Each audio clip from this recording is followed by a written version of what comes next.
My name is Ian Tegaru. I reside in Vancouver, BC, and by profession, I'm a social worker. The short and simple answer to the question, why Tigray is being attacked, are because of 1, our rich history, 2, what we stand for, 3, who we are, 4, Amhara's region's motives, 5, Assayas's ambition to be being kingmaker of the Horn of Africa, and 6, the UAE motives. Please allow me to expand very briefly on these 6 reasons. 1, our rich history. We Tigrayans have a very rich history spanning over centuries. Aksum civilization is one of the oldest civilizations in the world, comparable to that of the Egyptians, the Greeks, the Romans, and a few others. It had advanced culture, developed written language, the ga'iz, the minted coins. It was the center of international trade. It traded with the ancient Romans, Persia, and India. King Ezana, the first Christian king, built several obelisks. These obelisks were built to celebrate great victories and achievements.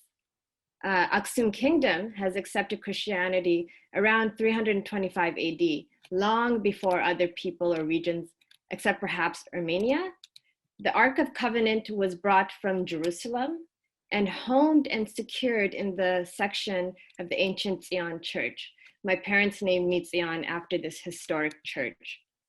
Throughout Tigray, there are a number of rock-hewn churches with old manuscripts and treasures.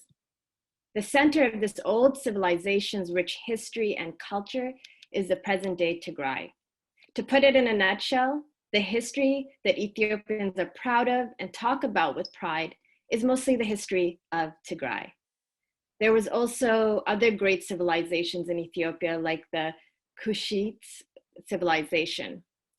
Prime Minister Abiy of Ethiopia and President Isaias of Eritrea, together with the Amhara elite, have been conspiring for almost 3 years to subjugate Tigrayans, destroy historical sites, ransacked the churches, artifacts, manuscripts, and other valuable treasures and assets. They wanted to own the rich history, the culture, and the ancient glory of Tigray. It is sheer enviousness that leads to Tigray being attacked. 2, what we stand for. Most Tigrayans cherish the Ethiopian constitution and support the federal system. The constitution enshrines all democratic values, such as freedom of speech, freedom of writing, exercising your voting rights, the right to self-determination. The federal system is similar to that of Canada, except in this case of Ethiopia, it's based on ethnicity. This system has been working relatively good until 2018. During the last 25 years, the EPRDF rule, there was security, peace, and rapid economic growth. The gross domestic production, the GDP, was one of the highest in the world. It was growing at an average rate of 10% per year. Since 2018, the economy has shrunk, and now, according to the IMF, the International Monetary Fund, the economy for 2021 forecasted to grow at 0%. Since Abiy came into power in 2018, the Ethiopian constitution and the federal system are under attack and put aside. The Amhara elite, who are supporting Abiy, are obsessed with centralizing power and asserting supremacy. On the other hand, the rest of Ethiopian nations and nationalists support self-determination and multinational federation. Tigray is a strong defender of the multinational federation, and just as the Oromos and others. 3, who we are. I believe my personal journey I have made to Tigray to find out about my identity will shed some light on who we are as Tegaru.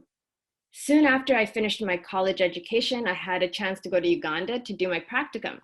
And after I finished my project, I used that opportunity to go back home to Ethiopia. I flew to Addis Ababa, the capital city of Ethiopia, and was received there by my uncle at the airport. He was excited to see me in person, and it was our first meeting. After I settled down, I started asking my uncle a number of personal questions. His years in the battlefront to bring down the Mengistu regime and his work. I have learned that he had a very high position working for the federal government. But what shocked me, though, is that he has no housing that he owns. He lives in government subsidized housing and drives this old Toyota car. Here is this high government official who doesn't own a house. He drives a decent car and lives an average Ethiopian life.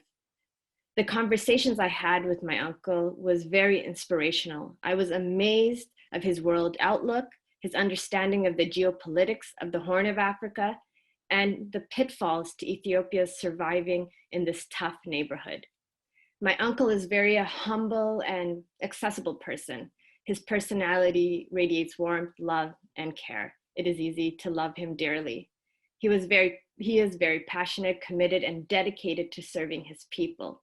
All he talked about is his people, never about himself or his family.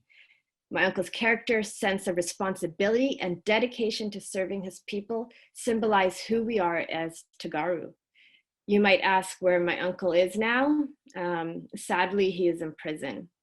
The circumstances of his capture and when and where remain unclear. My uncle, together with some senior and retired federal regional leaders, have been handcuffed and paraded in front of cameras. They were in very poor physical condition. My heart was broken. No charges have been brought against him because he has not committed a crime. He is a political prisoner, and in Abiy's dictator regime, it is a crime to be Tigrayan. The Tigrayans support the constitution that Abiy wants to get rid of or oppose the dismantling of the multinational federalism. For that, the people of Tigray are paying a heavy price. Number 4, Amhara's regime motives. In addition to asserting Amhara's hegemony, they want to take a big swath of Tigrayan territory. Amhara militia have already taken 1/3 of Tigrayan fertile land after killing and chasing away Tigrayans from that own that land. Number 5, Isaias's ambition to be kingmaker of the Horn of Africa. Eritrea's Isaias, who sees himself as the kingmaker of the Horn of Africa since independence of Eritrea, wants to see a weakened Ethiopia he can exploit, manipulate easily. He holds a great grudge against the leaders of Tigray, back then part of the federal government, for a war he started in 1998 to impose his will and lost in 2000. He sees Tigray's leaders as obstacles to his regional ambition. Last week, I have learned of 3 of the best and the finest Tigrayan leadership who have retired were similarly executed by Isaias's savage forces. Those 3 leaders were close friends and comrades of my uncle, who, as I said earlier, is now in prison. I have not yet recovered from the shock and the pain of this information from last week. May their souls rest in peace. Lastly, the UAE motives. The United Arab Emirates, that has a vested interest in Ethiopia, is also involved in the savage war of Tigray. The UAE fighter jets and drones have caused massive civilian casualties and civilian infrastructure destruction. The iconic Al-Najash Mosque, among other holy sites, sustained heavy damage.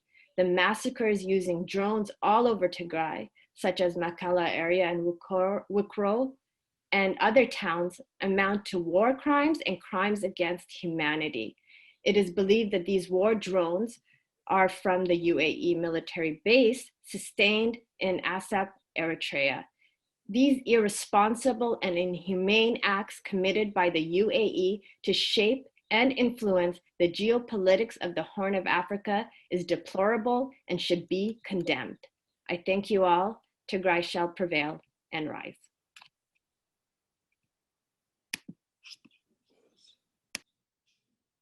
Thank you, Sion. Appreciate it. And that's basically she answers the question to why Tigray. More or less, she summarized it in a way for people who do not really know a little bit of history of Tigray. She literally gave us a breakdown of history. She took us a class in a nutshell.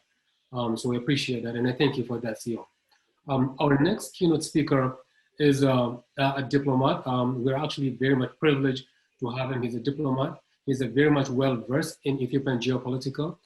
He is beyond, and we're talking about beyond the talking point, not what they're talking about, but beyond the talking point.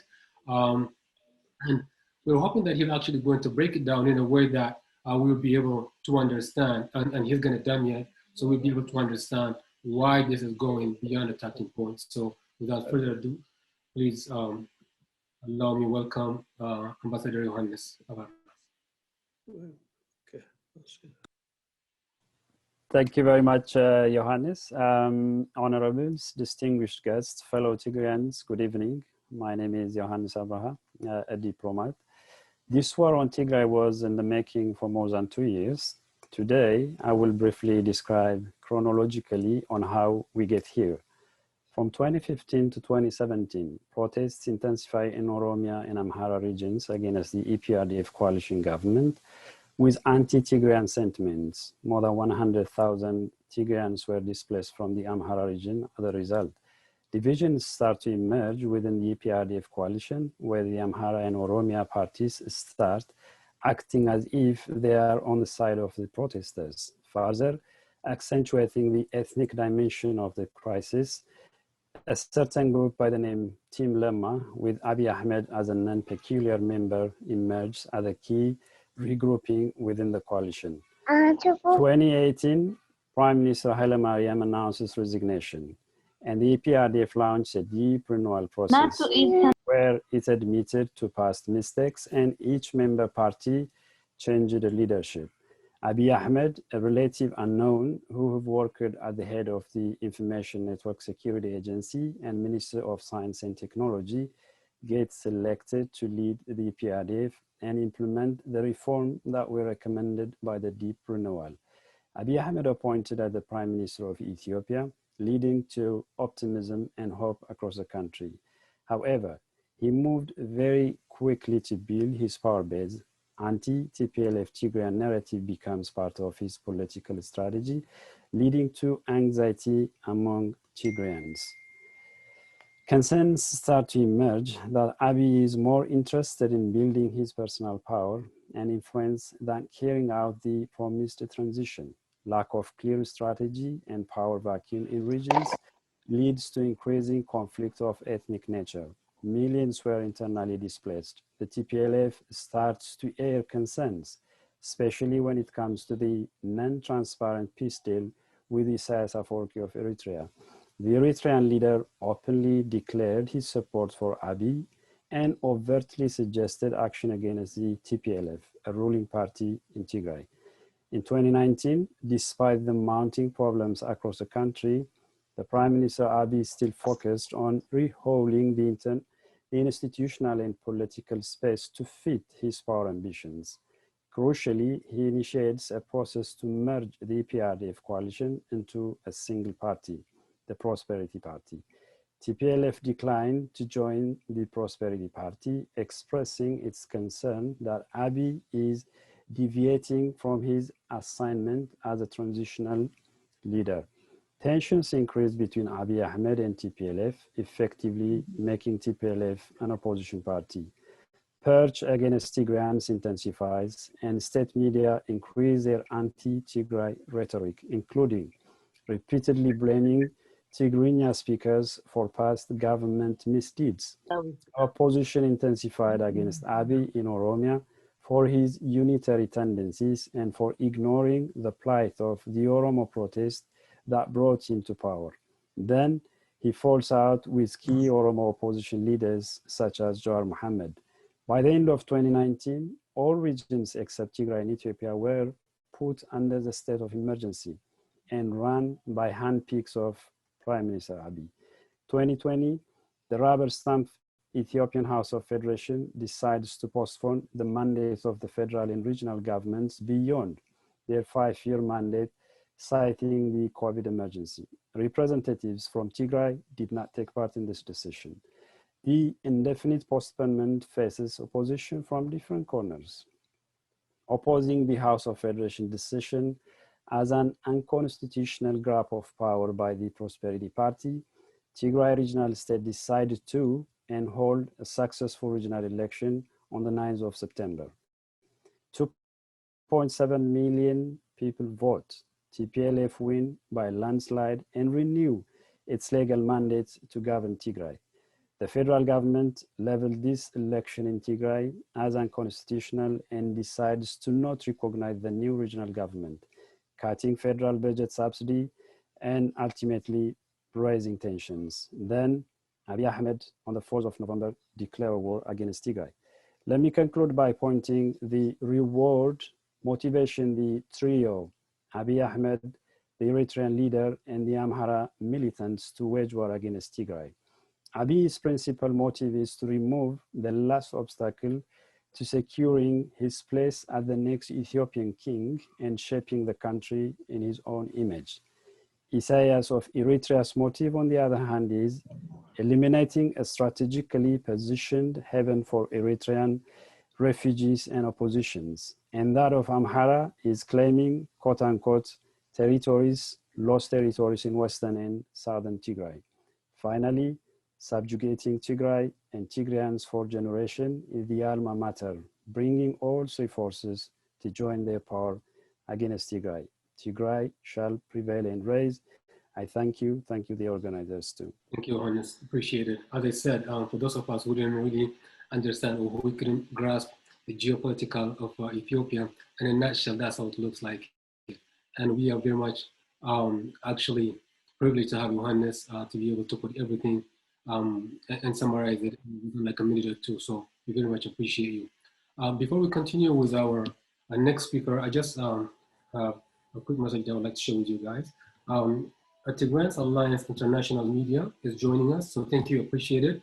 I know his name is Shamba. I know you would like to stream this live, please do. I just want to share this with the audience. As I said, as a participant, as I said earlier, this protest might be either recorded and redistributed in a later date, or it might be redistributed live stream as we speak right now. So Shambal, please go ahead, you may live stream. So go ahead if you want live stream.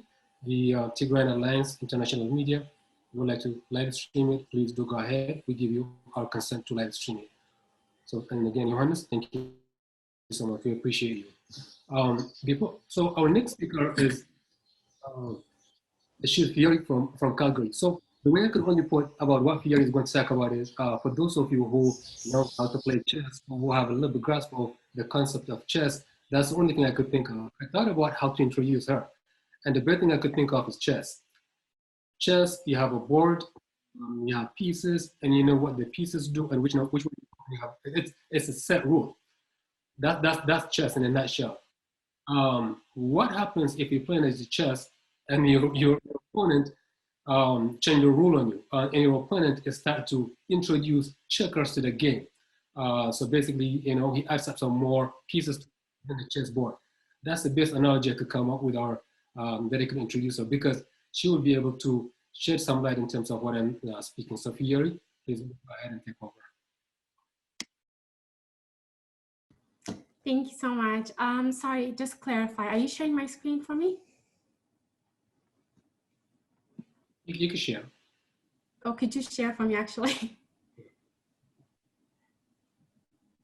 Thank you. Do I have it? Did you just send it to me? I just want to share.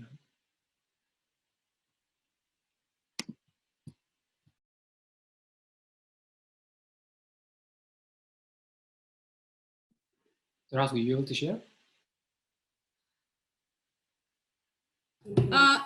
Johannes, can you go ahead and make the media guy talk, and then she will proceed with that?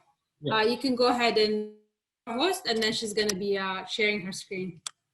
You want Shambal, go ahead if you want to say that. Salam kamilhum ihwat qa'ada hamazahum na'awun gasha mugwarkum ta'amni khamasgni foto bishum hibrat tagaru alam laqa media ቅድሚ ናፍቲ ላይቭ መሕላፈይ ኣብዚ ብዙሕ ሰብ ይመፀሎ ብዙሕ ሰብ ክመፅእ ከሎ ተወሰነ ወይ ክወስድ ይኽእል እዩ ካብዚ ክርብሽ እውን ዝኽእል ሰብ ክህልወና ይኽእል እዩ ቀጥታ ክንዓፅዎ ወይ ሪሙቭ ክትገብርዎ ኣለኩም መን ከም ዝኣትውን ብዙሕ ሰብ ስለዘሎ ስለዘይፍለጥ ጥንቃቐ ክንገብር ኣለና ብስነ ስርዓት ኣብቲ ሚድያ ተዘራሪብና እቲ ሚቲንግና ዝበለፀን ዕውትን ክኾነልና ይምነ ريزر هاند دموكتوسو زوغان حتى زلو وسب كساتف زلو ايدو خوص كخيل اللو زيوم كتام حرالفو حتى تهلكم ويسأجم تهلي بوشت مسمر تصحفوا أفتي ميديا زي مزرب خندي أخندي على الكاد مستخدم يكاليو أنا كاب أستراليا نبر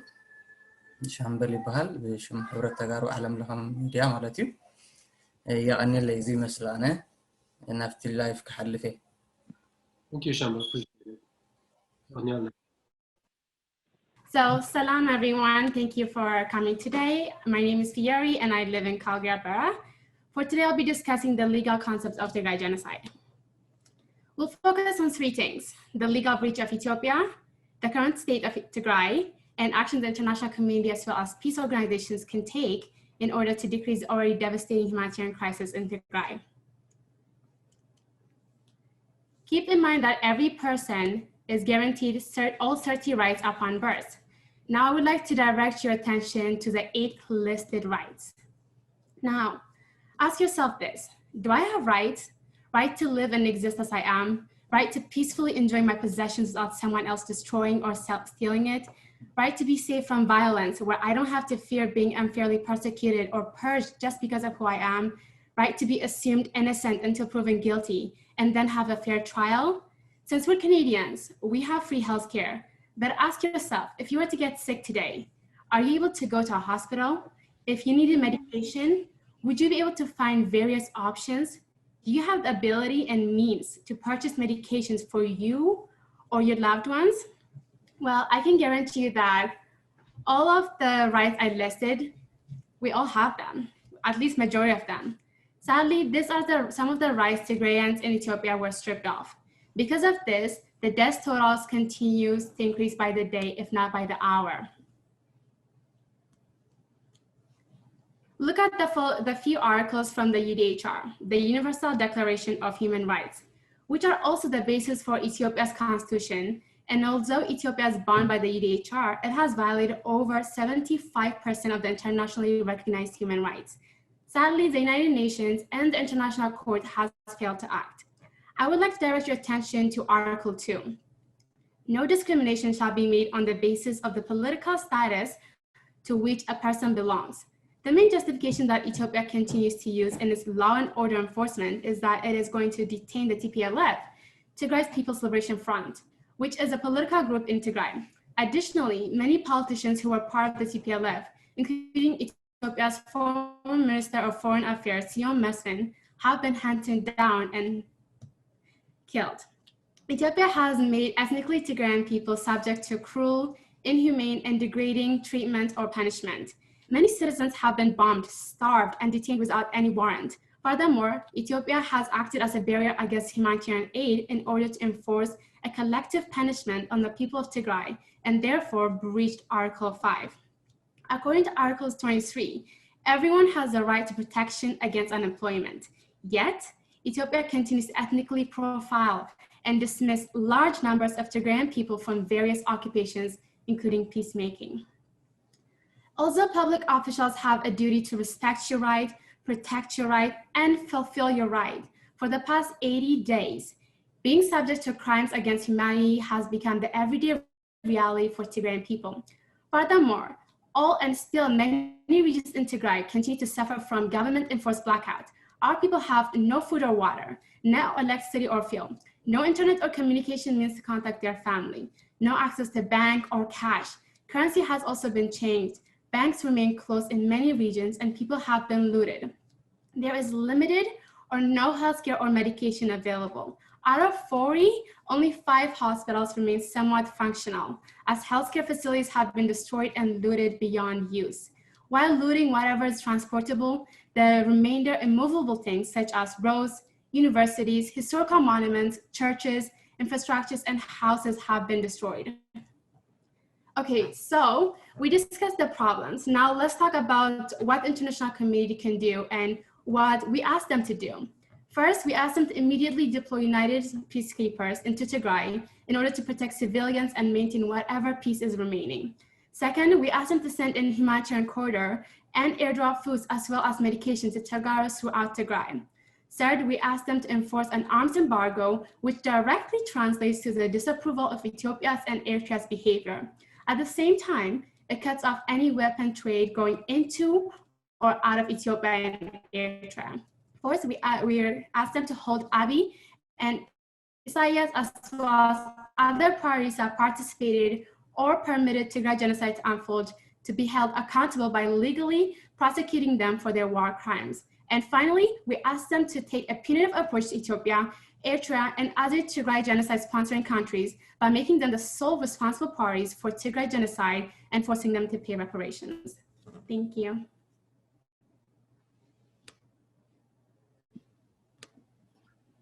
Thank you so much. Appreciate it. Was very much well worth waiting for the PowerPoint. It was, I think, was beyond expectation. So very appreciated. What you put together was beyond your age. So we very much appreciate you. You know, that you put a lot of time and dedication to that. And I could hear it in your voice as well how much you were getting choked, even say certain things. So we do appreciate it. Your pain is our pain. We feel you. We're all feeling the same. That's why we're here. We appreciate you. Saying that, you actually kind of gave me a very much nice way to go for the next one. The fact that you said our ask for the international community is actually UN peacekeeping. So what I would like to do is I would like to quote what was said by I believe it was the first commander of the UN peacekeeping during Rwanda 93-94, Lieutenant General Romeo Dallaire. What he said is, are all humans human? Or are some humans more human than others? So that's the question that we've been asking lately, because we've been living with these people for quite some time, and all of a sudden the way things have changed, and we've been asking ourselves how. So that's where we are. For that, and the fact that what we're going through for the humanitarian disaster, I will give you Fabian Gogo from Ottawa to explain what we're looking for and what we are facing right now. Fabian, please take it away. Hi, everybody. My name is Fabian. I'm from Ottawa, Ontario. By background, I am a registered nurse, pediatrics. And I just want to say thank you to everybody for taking the time to attend our protests and for helping us advocate for peace in Tigray. So the unelected Prime Minister Abiy Ahmed and his regime are weaponizing food by deliberately starving the innocent people of Tigray. For 80 days now, they've been blocking life-saving humanitarian aid from entering the region, which is a war crime. We know that food is being targeted and intentionally starve the people in Tigray. We've seen satellite images of warehouse structures in the UN World Food Program compound where they were very specifically targeted and destroyed. In early December, Ethiopian authorities and the UN made an agreement to allow for unimpeded humanitarian aid to enter Tigray. But unfortunately, the UN says that most of that agreement has not been honored.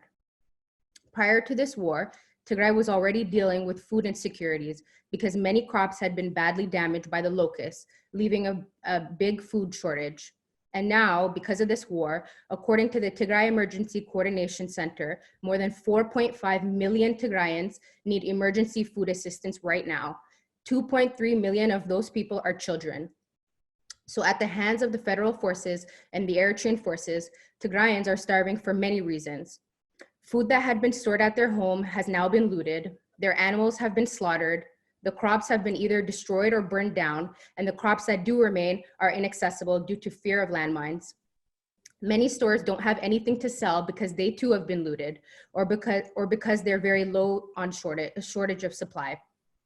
At this point, only locally produced food is available, and even those items are almost impossible to purchase because the cost of food has skyrocketed. Majority of these families can't afford to buy food even when it is available for many reasons. They have no cash because the banks have been closed, they've lost employment, or their employees simply can't afford to pay them. The hunger situation in Tigray is extremely dire. The Famine Early Warning Systems Network has declared that parts of central and eastern Tigray are likely in emergency phase 4. This is just one step below famine. Many of you have heard Mary Vinoles, she's the head of the emergency unit for Doctors Without Borders, say, there is an extreme urgent need. I don't know what more words in English to use, to rapidly scale up the humanitarian response because the population is dying every day as we speak. Even the Catholic Bishop of Adigrat said, it's a daily reality to hear people dying from fighting and a lack of food. Due to the widespread hunger in Tigray, malnutrition has become very common. We know that 10% of the children assessed by the UN in Shire met the diagnostic criteria for severe malnutrition just based off their body measurements. They're having an extremely hard time treating malnutrition in Tigray because most hospitals and health centers have been damaged or destroyed.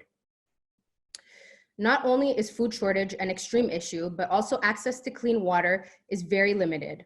Many irrigation systems have been destroyed, so water supplies don't work. For example, in Adigrat, only 2 out of 21 wells work. This is a city of over 140,000 people. Many have been forced to drink water from sources that are not clean because they have no other choice. And this is occurring all over Tigray. We have seen reports of children dying from dehydration caused by diarrhea, from drinking river water and other sources of dirty water. Just imagine, this is the same water that animals are drinking from, animals are bathing in, but they have no other choice. It's either that or die. Due to the bombing, the raping, the looting, the food shortage, Tigray officials have said that over 2 million people have been displaced, a number that the US Bureau of Humanitarian Assistance is calling staggering. According to the UNHCR, over 58,000 people have already fled to Sudan, and a third of them are children. They say that 200 to 500 refugees are arriving every single day, and the total number of refugees is expected to reach over 100,000 by April. Many of these refugees are in terrible conditions. Doctors have said that newer refugees who are arriving are walking skeletons, showing extreme signs of starvation and malnutrition. These doctors are seeing refugees who suffer from respiratory tract infections, dehydration caused by diarrhea, several bullet wounds, mental health issues, trauma related to sexual abuse, and an exacerbation of their already existing chronic health issues like diabetes and hypertension. The living conditions for these refugees is very poor. Sudan was not prepared or equipped to receive this many refugees. Doctors Without Borders, or MSF, have said that they're extremely worried refugees are arriving to a camp that lacks essential services and that their basic needs are not going to be met. These refugee camps don't have enough food or water or shelter for the people that are already there, which is why some refugees are leaving the camps and staying in the village because there's more shelter options there. On top of all of this, there are several unaccompanied children in these refugee camps that most of them were separated from their families when they were running for their lives. According to the UNHCR, there's still over 100 children who have not been reunited with their families. And the IRC says that children traveling alone with no protection from adults are more exposed to exploitation, child trafficking, and different types of abuse. On top of all of this, there are still hundreds of women and also newborns in the camps without any access to perinatal care. And as we discuss this war, we need to remember that there is still a global pandemic. We're now seeing cases of COVID-19 inside these refugee camps. As you can imagine, they're very overcrowded and social distancing is extremely difficult. There's a lack of materials, including gloves, masks, hand sanitizer, and access to frequent hand washing. Aid workers are confirming several cases of COVID-19 inside these Sudanese refugee camps, which is very concerning because there's a lack of PPE and equipment to manage any outbreaks.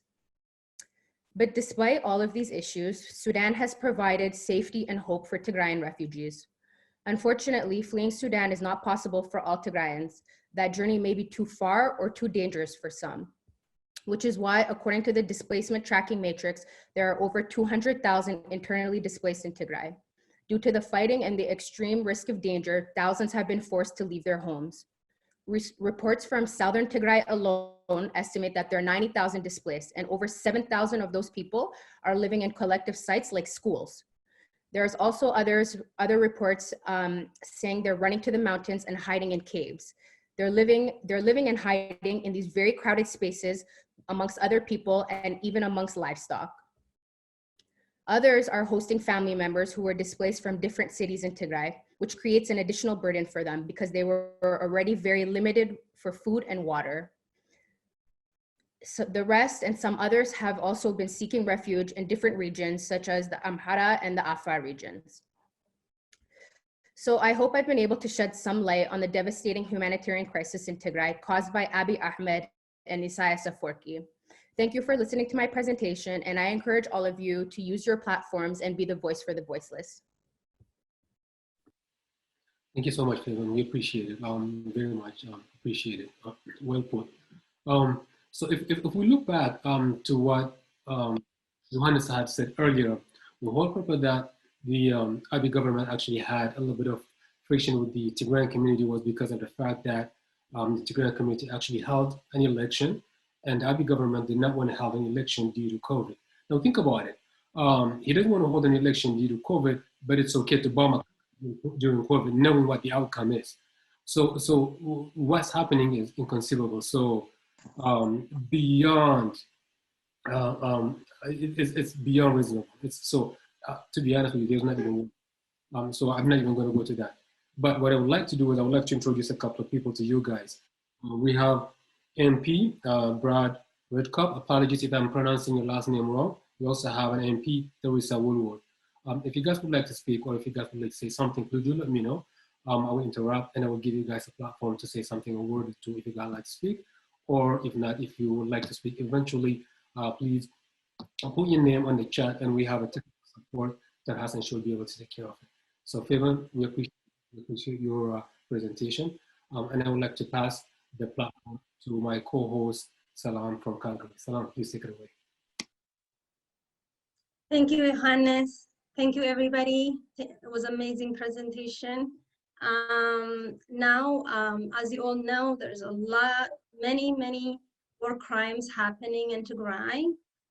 One of them is the saddest thing as a woman and having 2 daughters. There is a lot of rape happening in Maqala area and in other areas of Tigray. Women and young girls as young as 11 years old are getting raped, the Ethiopian military and Eritrean military. So I will pass the microphone to Sophie Gabra-Mikael from Fort McMurray to present that in depth. Sophie. Thank you. Good evening, everyone. I hope you can hear me clearly. Thank you for taking the time to be here with us and to support us as we try to stand for Tigray. My name is Sophanis Gabra-Mikael. I'm a Canadian citizen living in Fort McMurray, Alberta. And tonight I have been asked to speak about one of the most disturbing topics that disturbs me to my soul, the subject of rape, and especially when it comes to young children. It just fills me with so much sadness, and it was very difficult for me to prepare for this talk. I couldn't sleep some nights.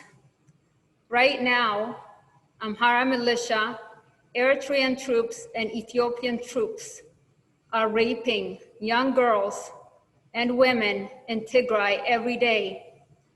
Children are being robbed of their innocence, and lives are being shattered in such a violent way, and it's time that the world knows.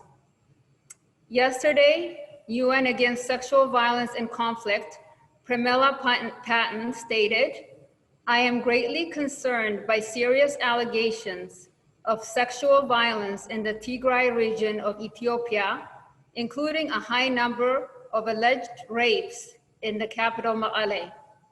There are also disturbing reports of individuals allegedly forced to rape members of their own family under threats of imminent violence. Some women have also reportedly been forced by military elements to have sex in exchange for basic commodities. In addition, there are increasing reports of sexual violence against women and girls in a number of refugee camps. This is so disturbing to me. How can our women and young girls get raped every day as the world watches and speculates what to do? Why isn't everybody doing everything in their power to stop these atrocities? There are no answers, and apparently there is no help for our young girls and women as they get violated in the most horrendous way. I wonder if Abiy Ahmed, the Prime Minister of Ethiopia, who has waged this war on the innocent civilians of Tigray, would sleep well if one of his daughters was raped.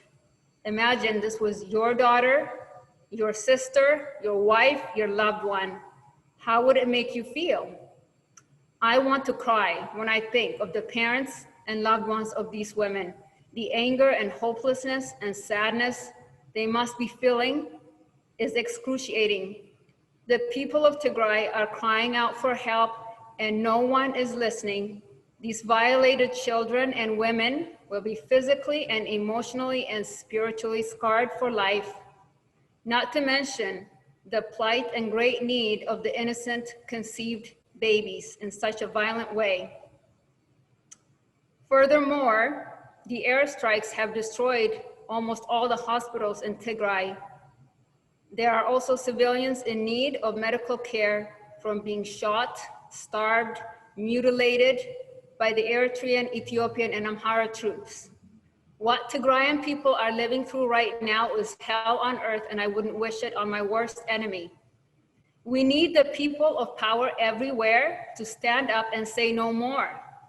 We will not stand idly by while these horrendous war crimes are being committed on the innocent lives of Tigray people. So I am begging you today to stand up and use your voice. You living as a first world citizen can use social media. So I want you to be the voice of the voiceless, and please don't treat this as just another genocide and rape that's taking place in Africa. I am urging all of you with a modicum of power to step up and say no to the evil being perpetrated and permitted to take place in Tigray, of the rape and pillage of our women and young children. The philosopher Edmund Burke once said, "The only thing necessary for the triumph of evil is for good men to do nothing." So please be that person that does something today. Thank you. Thank you, Sophie. It just breaks my heart to know that that could happen to my daughters.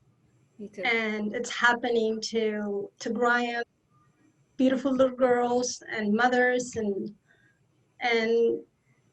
it's sad. And we cannot sit here and watch. The world cannot sit here and watch. We need to do something. We need to do something. We need to change these. And there's more war crimes happening. Next, I'm going to introduce Gannet. She's one of the eyewitnesses in Magale when the war started. She was present. She is going to tell us her experience. Feven, go ahead and tell us your experience, please. Hello, everyone. My name is Gannet, and I am a Tigrayan Canadian. On November 4th, I was in Magale, the capital city of Tigray, when the Prime Minister of Ethiopia, Abiy Ahmed, declared military action on the state of Tigray. It was around 10 p.m., and suddenly we heard gunshots that went about for 4 hours. I was lucky that my kids were sleeping and did not wake up, as I had music playing in their room to prevent them hear the gunshots. Both the electricity and phone lines went down at around midnight, and that was the last day I had any phone service until I left Tigray for approximately a month. The federal government cut the supply of all fuel types to Tigray, so by week 2, everyone was walking by foot. Even the sick and unable forcefully walked many miles as there was zero gas in the region. The federal government also disabled Ethio Telecom, which prohibited access to the internet, telephone, and essential utility services. In addition to this, we were unable to access banks and humanitarian aid due to border closures. I went to every bank I could, desperately needing to take out cash, but all bank doors were closed.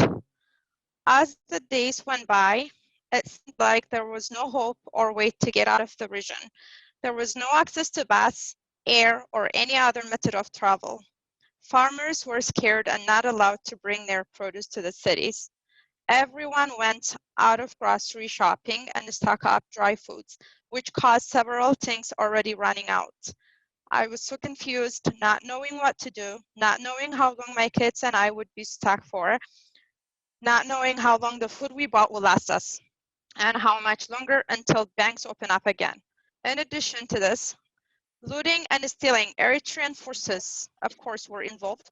They entered the north area of Tigray, started to shoot at innocent civilians in the towns of Humera and Adwa, and many other Tigrayan towns. They looted everything, including vehicles, food, utensils, anything they could get their hands on. We had a gallon of gas that we kept for a rainy day, so I would use it for my generator to watch the news on TV, as there was no electricity. So I turned on the TV and heard the Prime Minister's previous speech about him threatening to annihilate the entire residents of Malala and other cities of Tigray with tanks and bombs. That topic was coming up on TV screen every time, and my fears were rising up, still with no hope of getting out of the region. I couldn't believe a Prime Minister of our country would soon use those kind of words to act towards his own people. Within 2 weeks of the war, there have been many airstrikes in Malala targeting civilians and spaces. There were injuries to people at church about 5 minutes drive away from where I stayed, and more injuries at Malala University. About 3 weeks after the war began, still no jobs, all shops remained closed, forced starvation, bombardment, humiliation, no cash, no new medicine, no electricity to the entire region. Many were injured, homeless, and made to flee violence. So as I couldn't phone the UN office, I would have to walk on foot to see if they were ready to travel us. And one day, thank God, I finally saw our name posted at the main gate as next travelers. As I was standing right by the UN door, another airstrike began, and we all started screaming and crying out. I believe when the soldiers in Malala tried to hit that plane down, the debris came back and hit an 8th-grader boy that was walking past me going home after his half-day school. He was literally a minute away from me. It was too devastating to watch him fall and die. The mental trauma Abi's civil war has created for me and so many Tigrayans is hell. Prime Minister Abiy on television again continued telling us the Tigray civilians to remain indoors. He continued with airstrikes over the entire region until all TPLF leaders are under his control or dead. He bombed communities, harmed our families, destroyed their properties, and forced people to flee. So the UN drove us on a bus from Malala to Addis Ababa, which is the capital city of Ethiopia. When we were traveling,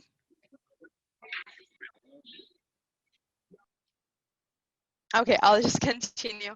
When we were traveling from Addis Ababa, Ethiopia's capital, coming back to Canada at the airport, I saw and experienced foreign citizens of the Tigrayan background blocked from boarding planes. So many Tigrayans have experienced this, including myself. It was hard to believe and painful to see that Tigrayans were not allowed to travel abroad, regardless of their citizenship.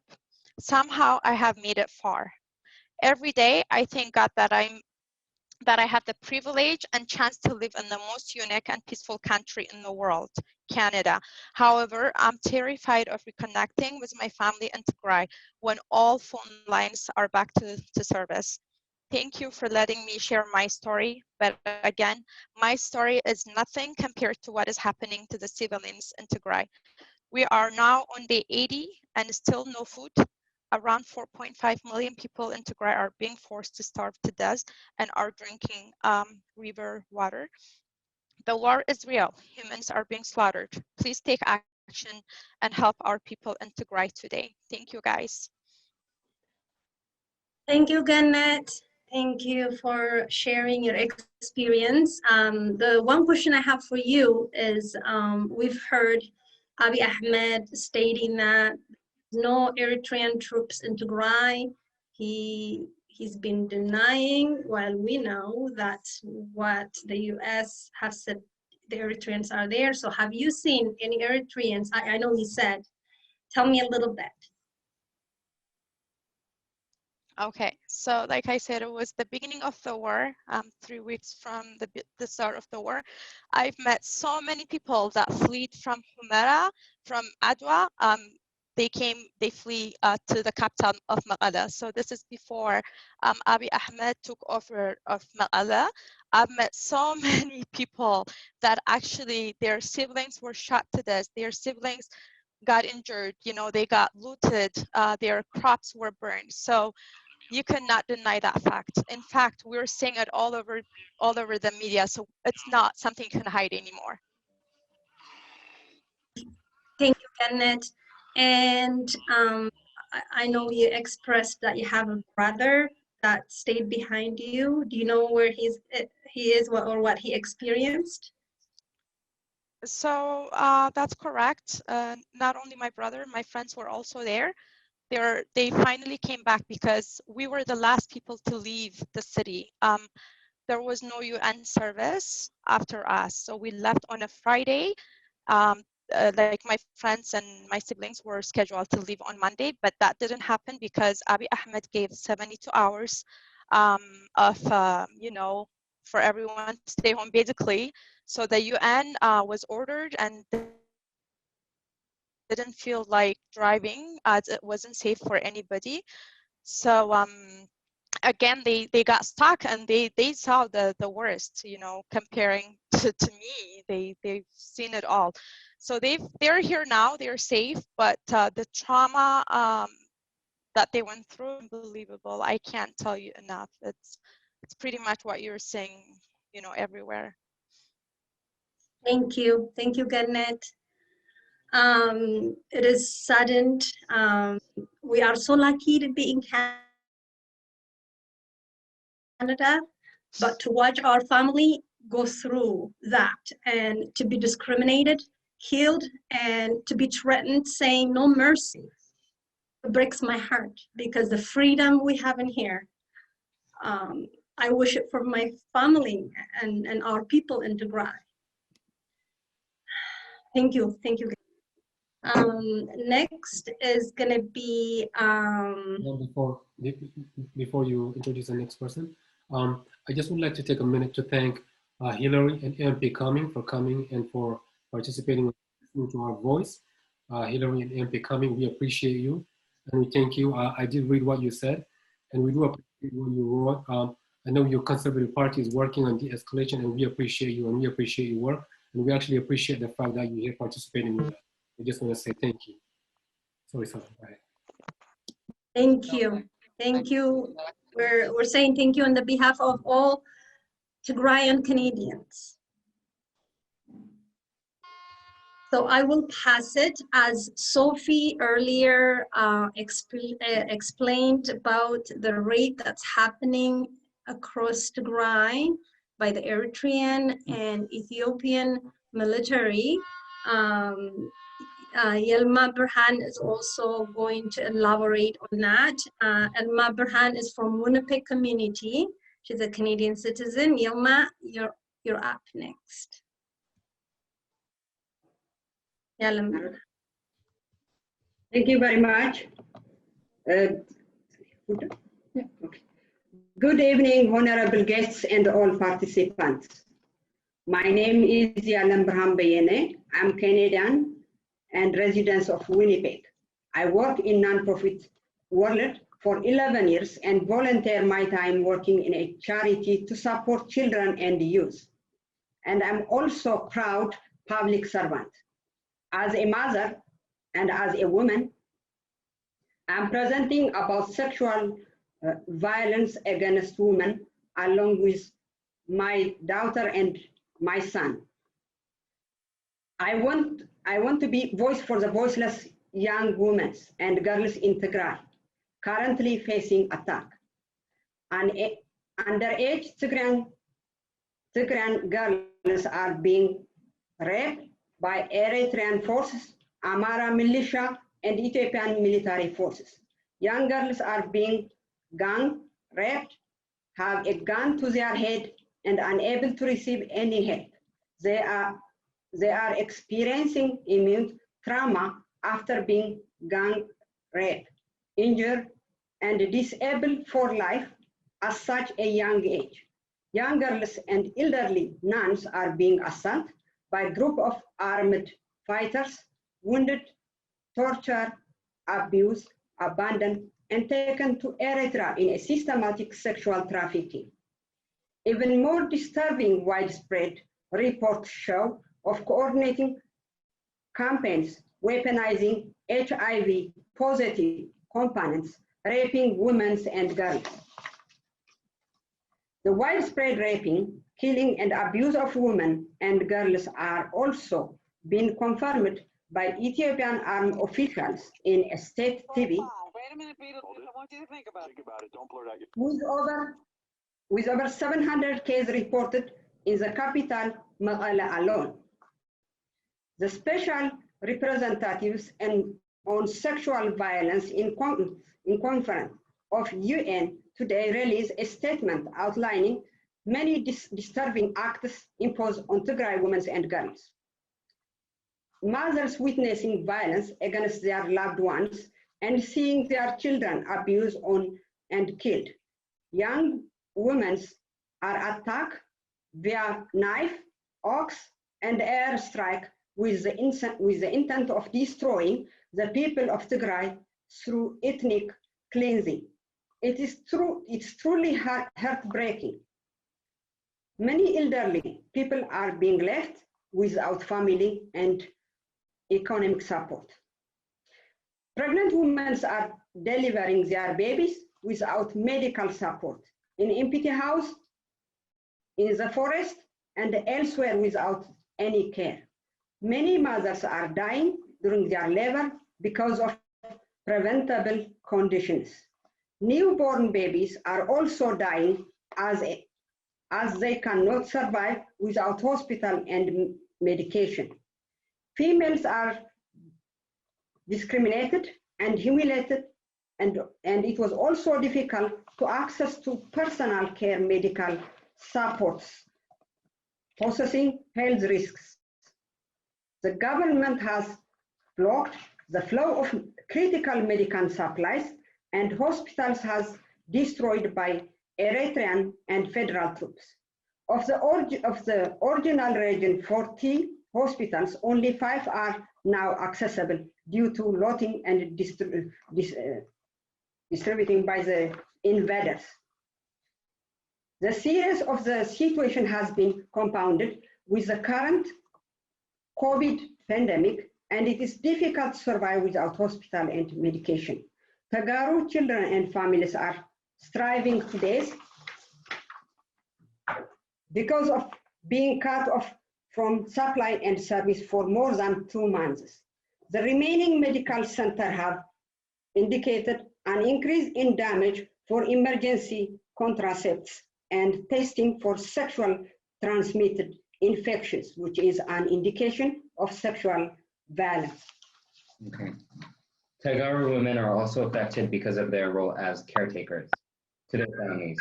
They're facing significant difficulty to take care of their families without the necessary support, including hospitals, medication, and basic human needs. It's been reported that Eritrean and federal forces have been destroying crops intentionally, burning fields, and leaving farmers without their crops. Hospitals and other health centers have also been destroyed. Food in markets is no longer available or extremely limited, as stated by the United Nations. Shops have been looted, industries destroyed, and goods depleted weeks ago. On top of this, banks are closed in the majority of the Tigray region, leaving people without access to their own funds. Tegaru females are facing greater risk of violence and are vulnerable at home and when they're running for their lives, leaving them no place to seek refuge. There have even been reports that religious sites have been targeted and attacked. Pregnant women and children escaping fighting have to walk to Sudan on foot, covering distances of up to 300 kilometers, and seeing many dead civilians on the way to seek safety in Sudan. What is currently unfolding is the systematic extermination of Tigrayan leaders, Tigrayan history, Tigrayan industry, Tigrayan people, and Tigray's future.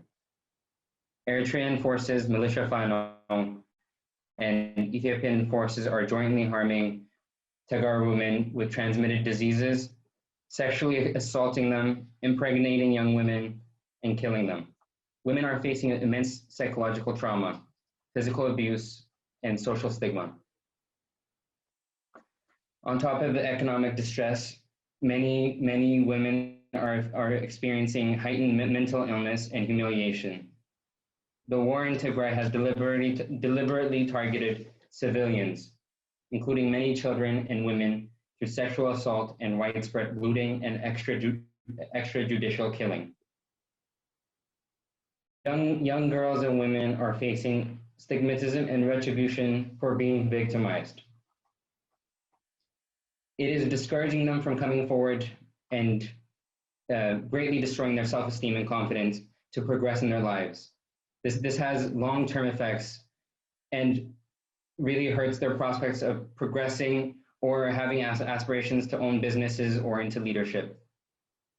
There has been widespread dehumanizing rhetoric and humiliation and ethnic targeting against female Tegaru, even making light of sexual violence and rape.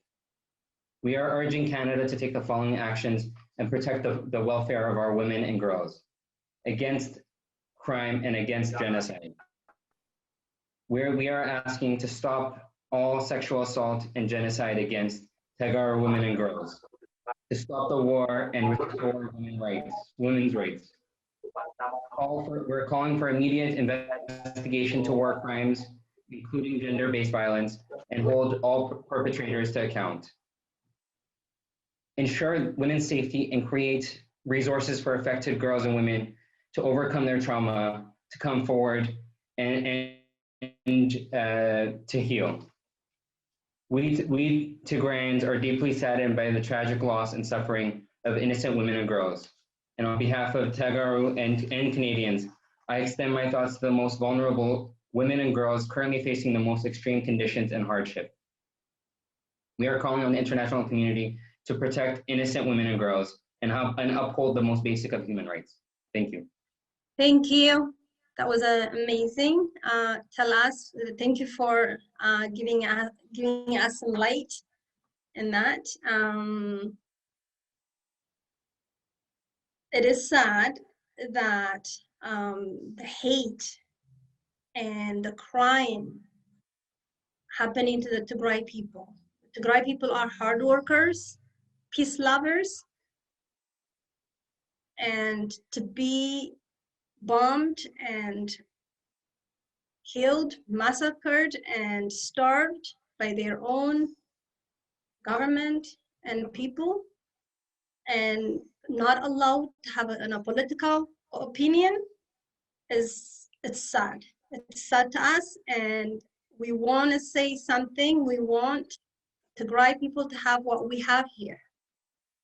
We want the international community to act now, that we don't have anything to regret in the future. We don't want to look back and say, we could have done this. We could have stopped that genocide. We could have stopped the rape of women and girls, and we could have stopped that genocide that's happening. Next, we are going to have Dr. Seifu Gabra Mikhail from Winnipeg. He's going to shed some light in the massacre that's happening in Tigray. We've heard about killings in Aksum, Humara, Maikadra. A lot of Tigrayans were killed, massacred. So I will invite Dr. Seifu. Thank you. Thank you, Salam. Can I share my screen? Yes, go ahead.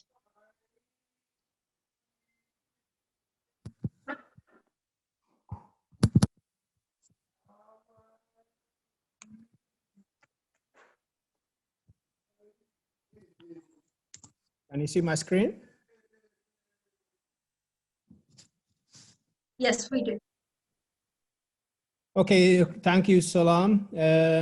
Honorables, invited guests, Tigrayans all over the world, ladies and gentlemen, good evening, and thank you for joining us to this good cause that's close to our heart and close to our mind, that's keeping us up in the night and worried during the day. That is the massacre of our people back home. So I was asked to speak on the topic of massacre. This is a very difficult topic and controversial as well. So I try to, as much as possible, try to be objective in a sense. All information provided here are based on credible published materials from internationally recognized institutions, the New York Times, CNN, The Guardian, and the United Nations. So the war that has been going on in Tigray since November 4, so Johannes has provided a nice background as to how the war started. So United Nations has described this war as the worst that has happened in that part of the world for the past, in the last 3 decades. So if you look at from the victim side, thousands have been reported dead. Some numbers, still it's not official, but based on our understanding and based on data we gather, so close to 11,000 Tigrayans have been murdered so far. 4.5 million Tigrayans need urgent food aid. 2.3 million Tigrayans are internally displaced people. And over 60,000 Tigrayans have fled the conflict in Tigray to the generous people of Sudan. So who are causing this suffering on the people of Tigray? As the previous speakers have alluded to some degree, these are the different forces that are causing pain to our people. The Ethiopian National Defense Force, the Eritrean Army, and recently we heard that Somalian armies have also been participated in this war. In fact, 3,000 Somalian forces, soldiers have been trained and deployed by Eritrea to Tigray, and about 2,800 of them are perished. And the Amara militia, Amara special forces, Amara, so-called Amara Fano, or the Shiftas or Amara youth, and also being logistically supported by the United Arab Emirates in a sense. Most of the war drones that has been used to heal our people have supplied by United Arab Emirates. Sorry? So based on what we know so far, this is 5 days ago. So every morning we try to construct information and share it on social media, on Twitter and Facebook, just to keep the international community engaged and being informed about what's going on in Tigray. So this infograph gives a general idea of how many people have died and where and when. So the highest massacre occurred in Maikadra. About more than 10,000 people have been massacred. More than 1,000 people have been massacred in Humara and in Aksum, Zaghlambessa, Daga Hamus. So all over Tigray, even the capital. No, I'm speaker no. Sorry. Can I go ahead? Go ahead, Seifu, just people are going in between, so go ahead. Yeah, so this gives you a general view of how our people east to west, north to south have been massacred by these evil forces. So now I will go a little bit in some detail about where this massacre occurred based on credible sources. So The Guardian on December 2 to 2020 have published a very revealing article about the Humera massacre. And one of the lines that kind of catching everyone is kind of give us a chill in our back is that our people have been massacred and left to for dogs to be eaten. So one witness said that he saw many dead people being eaten by dogs. And what's so sad about this is that this has been committed by a people that we've been living for a long time. We share history, we share religion, we share culture, we share boundaries, and we in fact are the same citizens, and they are causing this kind of massacre. So imagine your own killing you and throwing on the street and just leaving you for a dog to be eaten. So this is one example of Humera massacre. You can go and read the details. That I have the link from The Guardian. And the other Humera massacre by the New York Times, I encourage everybody to read this article, and it gives general, in fact, a clearer idea of the degree and the extent of the massacre being committed on our people. And this photo is from that New York Times article, and it shows really very just sad picture of the degree and the extent that our people are suffering. So they put a rope around his neck and they drag him and left him to death.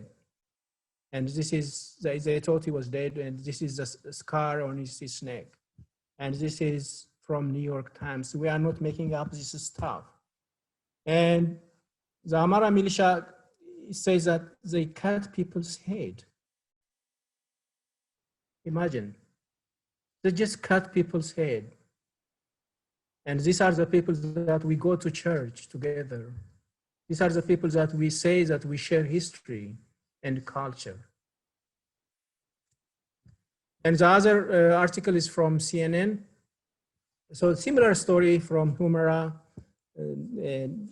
committed by Amara Fanos. They thought they left him for dead. They threw him, thinking that he was dead. They throw him into a stream, and he survived and just crossed to the border into Sudan. And the other massacre is the Maikadra massacre.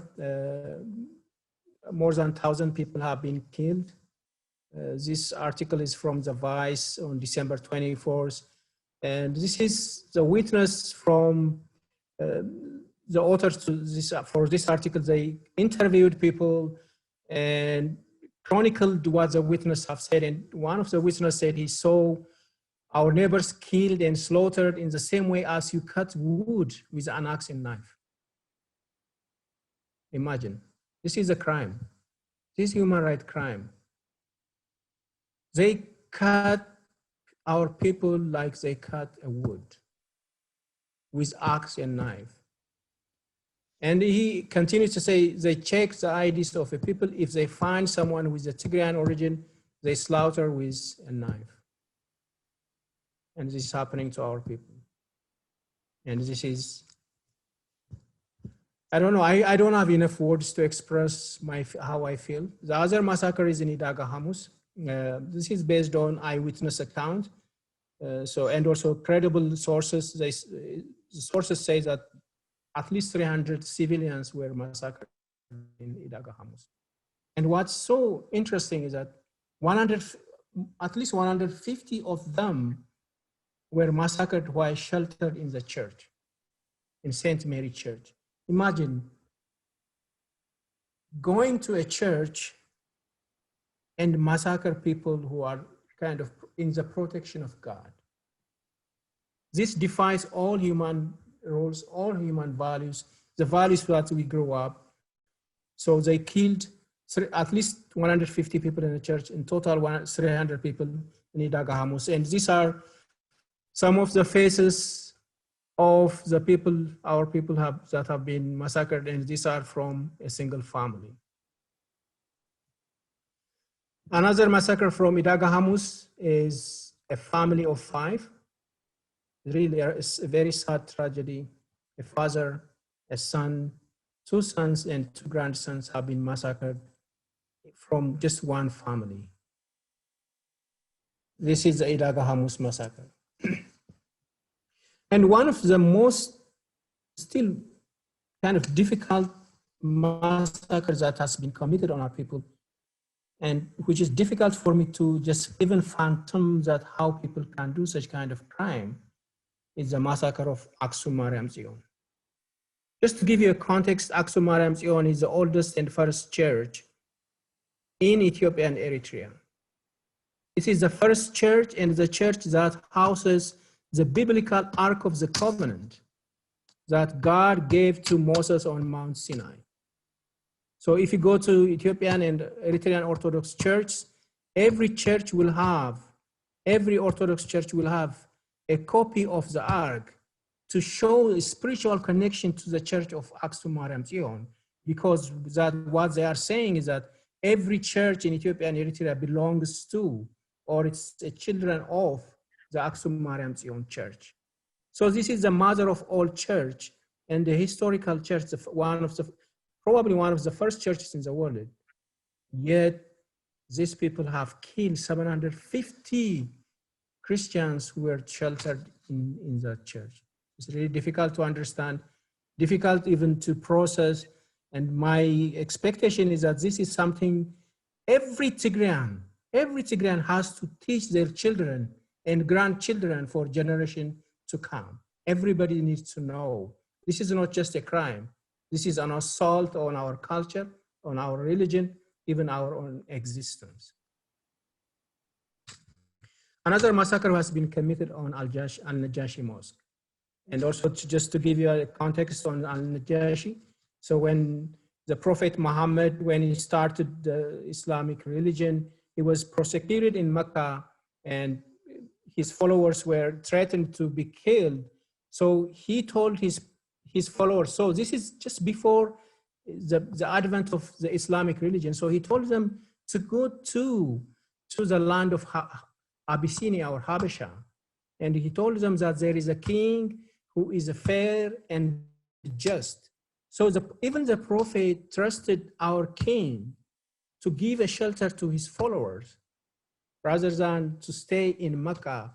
So indeed they came to Abyssinia and they presented themselves to King Nagash and he gave them a shelter. They stayed, he hosted them, and they stayed in Wukro, near in a town called Nagash in Wukro, Tigray. So there is a mosque built in the 7th century. Probably this is the oldest, one of the oldest mosques in the world. But these invaders destroyed the mosque and killed at least 80 people or massacred 80 people. And this is the extent of crimes that our people have been suffering. So in conclusion, it's really heartbreaking. It's really, really sad. But this is what I want everybody to understand. And this is what I'm always trying to do on social media, that Tigray has been in a similar kind of situation in the past. 900 years ago, we had the invasion of Yodit Gurit. She destroyed Aksum, she destroyed the churches. But Tigray came back. Tigrayans have a resilient and coming back, a bouncing back character. So I have a confidence that Tigray will emerge out of this crisis, out of this genocide, and will emerge better and stronger. So keep up the faith. In the end, Tigray shall prevail. Tigray ta'awud. Thank you. Thank you, Dr. Seifel. That was very, very sad. So much atrocity, genocide, crime against humanity has happened. In the past, church, schools, hospitals were places for people to hide. I grew up in a war zone area, and I did hid in the schools. And those were the safe place people to hide, but not anymore. These people came and killed so many people, 750 people in Aksum. And not only that, they left the bodies laying in the air, telling the Aksum families and population and neighbors to say, leave the bodies alone, and left the bodies for 2-3 days unburied for them to watch the bodies and cry. This is to destroy society, to destroy Tigrayans, to demoralize Tigrayans. But as you said, we are gonna rise.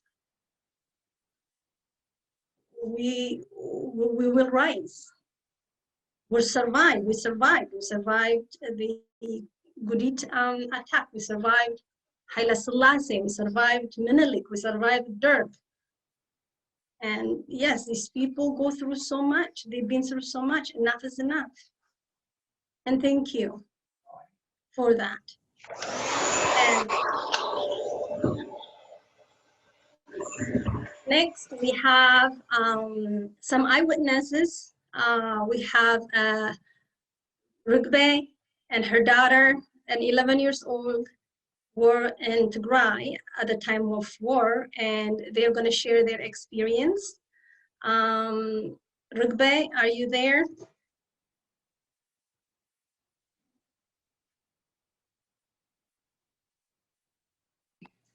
Hi, this is Fatima. Okay, go ahead. Can you hear me? We can hear you.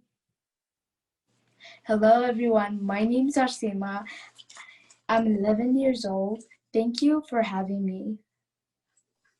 I would like to share what has happened and still happening in Tigray. Speak up. When I was in Mekelle, it was very horrifying as a kid. I was scared every day and night. Well, with all of my families, my siblings were crying, as well as my grandma. When we heard gunshots every day, we were not able to go to school, church, grocery shopping, and like daily basis. We couldn't do anything but being scared. When I'm saying this is still happening in Tigray. I would also kindly ask to help Tigray. I'm asking to stop the war on Tigray. So many kids are starving, dying. And also, when we were coming to Canada about 3 weeks ago, we had to take a bus to get to Addis Ababa. It might be easy to talk about it now, but when we were in the bus traveling, we were very scared until we got to Canada. In Addis Ababa, at the airport, suddenly my mom was asked by a security guard some questions, and then we were very scared what they would do to us. We had to speak Amharic, which that was not our first language. And also, we were so scared, so we got here. Thank you so much for listening. Thank you. Thank you for sharing your experience. And if you have any questions, you can ask me. Thank you. It's so sad that you had to experience that, and I'm sure a lot of young Tigrayans are going through the same experience and more. At least you're lucky, you're Canadian and you can get out. But those young families, young kids, they can't get out. They're stuck, have no food, and they don't know where the future holds. Under the Ethiopian unelected prime minister, I don't know what's going to happen. The stories we're hearing are awful. So thank you for sharing your experience. Thank you. Thank you. I would actually like to help the people who are starving in Tigray. I am so scared for them, and I am very lucky that I'm in Canada right now. But I still want to help my grandmother, my grandmother, my grandfather, other family members, all Tigray. You're helping. You are helping already, and you can grow up to become the person who's gonna say no to war, gonna fight for human rights. You're going to say no to dictators. You're gonna be somebody. Okay. Thank you for that. Our next speaker is from Calgary. We have Meseret. Meseret will be sharing a lot of things about the blockage. So what does the blockage mean? When we talk about the blockage, what's happening, blockage of essential service. What does the blockage of essential service mean? So think about essential service that we take for granted here.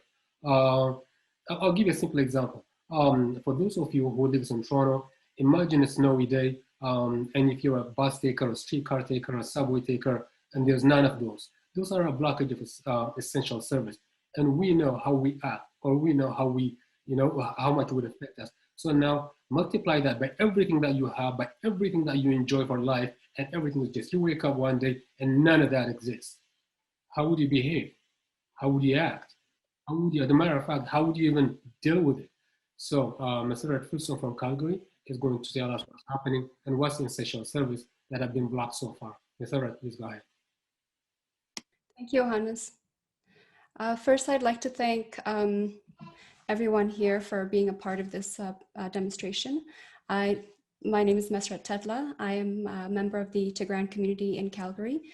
Firstly, I'd like to thank the Tigray community for giving me this opportunity to shed light on the crisis in Tigray. And also I'd like to thank our honored guests for joining us in this virtual protest against genocide in Tigray.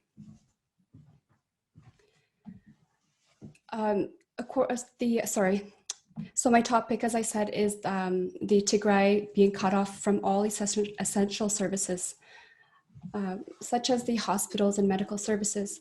According to the Globe and Mail, Humanitarian Affairs said 35 out of 40 hospitals in Tigray are inaccessible. Most have been looted or destroyed. There are no major or minor surgeries performed due to lack of medical facilities and supplies. Pregnant women have no medical interventions available for complicated births. Ambulances have been looted, and as a result, there are no emergency medical services. Medications and medical supplies, as I mentioned, have been looted. Vital medications such as insulin. Just to see a young girl here, I'm sure most of you have seen this picture. She had a medical need. She's a diabetic, and because of lack of insulin, she's dying of failure due to lack of life-saving medicine.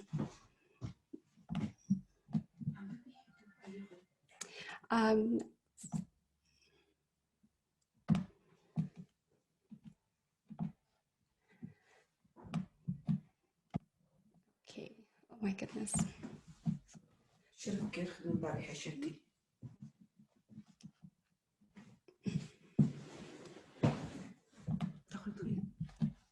Okay, sorry. The banks have been closed. Sorry, most of banks were closed in most part of Tigray, increasing problems for food access.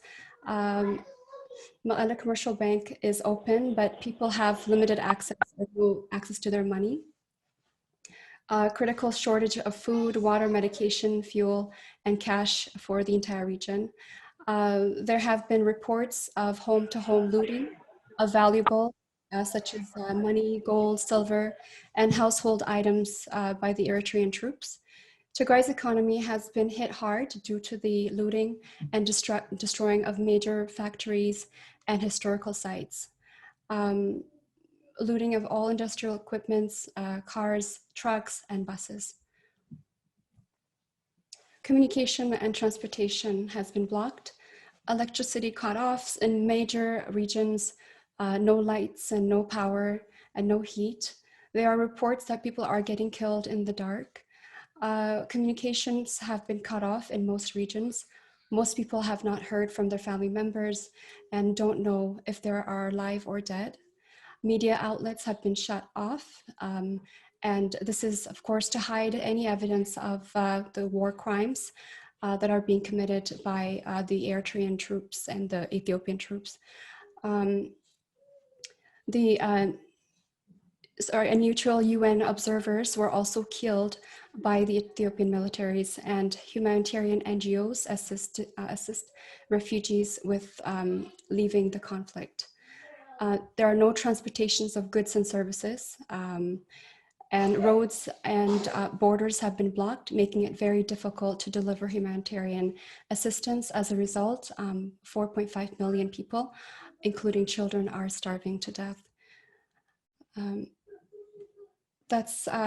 conclusion, the blockage of these essential services has caused a lot of delay in getting assistance to our people.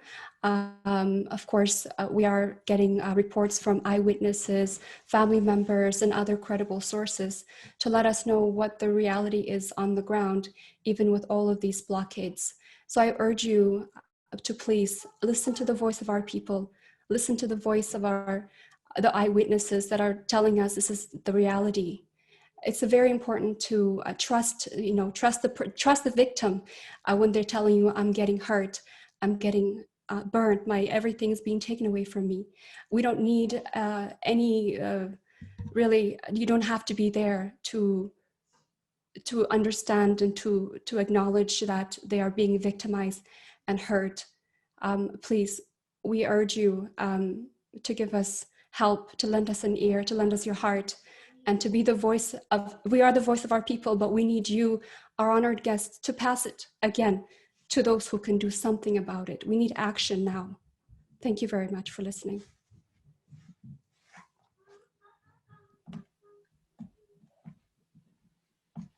Appreciate it.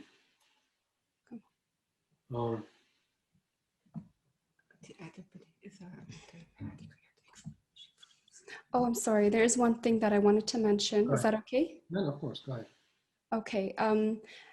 Sorry, I have to take this opportunity to let you know that there are resources that I've used to come up with these quotes. Also, as all of you, I am having sleepless nights, worried sick about my family, and I have, I don't know how else to express how I'm feeling and how I can voice my, to voice my concerns about my people and to speak on behalf of them. And we are speaking, and also just to spread awareness. I did write a song for just dedicated to Tigray genocide. And this is not to talk about myself, but it's about sharing awareness, about spreading awareness, and also to raise money to help. Because even, let alone the people in Tigray, even in Sudan, that while they're safe, they're still starving. There's still a lot of lack of resources for them. Especially for me, I want to help pregnant women that have traveled for days carrying a child and be able to make it alive and give birth, even on the way, for safety. And the children too. So these people need help. And so I am raising money through GoFundMe, and I will be partnering with the Tigray Development Association to be able to make sure that this money is given to those who need it most. Right now, I mean in Sudan. If you can help me purchase the song, and full 100% of that will go towards the donation of $10,000 I'm hoping to raise to give to our people. Thank you for your time.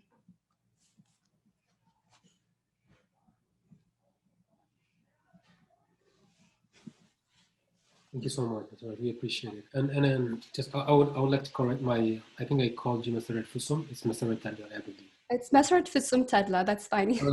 Okay, because I heard you say Mr. Tadla, so I just want to make sure that I got your last name correct. So I appreciate it. One thing that I would like to reiterate what Mr. just said is, this forum is, so in terms of the audiences or the participant, most of us are probably with the same background, or most of us actually know what's going on. But what we're really looking for is, for those of you who are participating on this call and who are either allies or who are policymakers or who are elected officials and so on, we're looking for your voice. Our voice is one thing, but hearing it from an ally or hearing it from somebody else is something else. So what we're really looking for is to amplify our voice. We have our voice, but therefore we need our voice to be echoed through somebody else. So as just want to reiterate what Mr. Red says, we beg, we are coming to you, we are begging you that please pass on the message, listen to the victims, and listen to what we are saying. Again, based on what Dr. Seyfu presented, all credible information, all credible newsletters and newspapers and so on, Reuters, New York Times. Go read. You don't have to take our word. Go read those documents and then just follow the documents and follow the truth. That's all we're looking for, the truth. Saying that, it's kind of a nice segue to my second presenter, who is Marta from Windsor. So Marta is going to talk to us about information, distorted information. So it's kind of a nice segue from what Mr. started.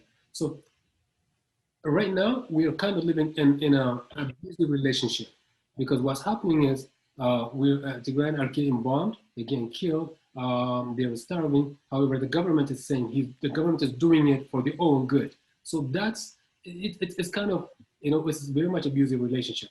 I'm going to beat you, but you know what? I'm doing it for your own good. So the government is actually bombing Tigray for their own good.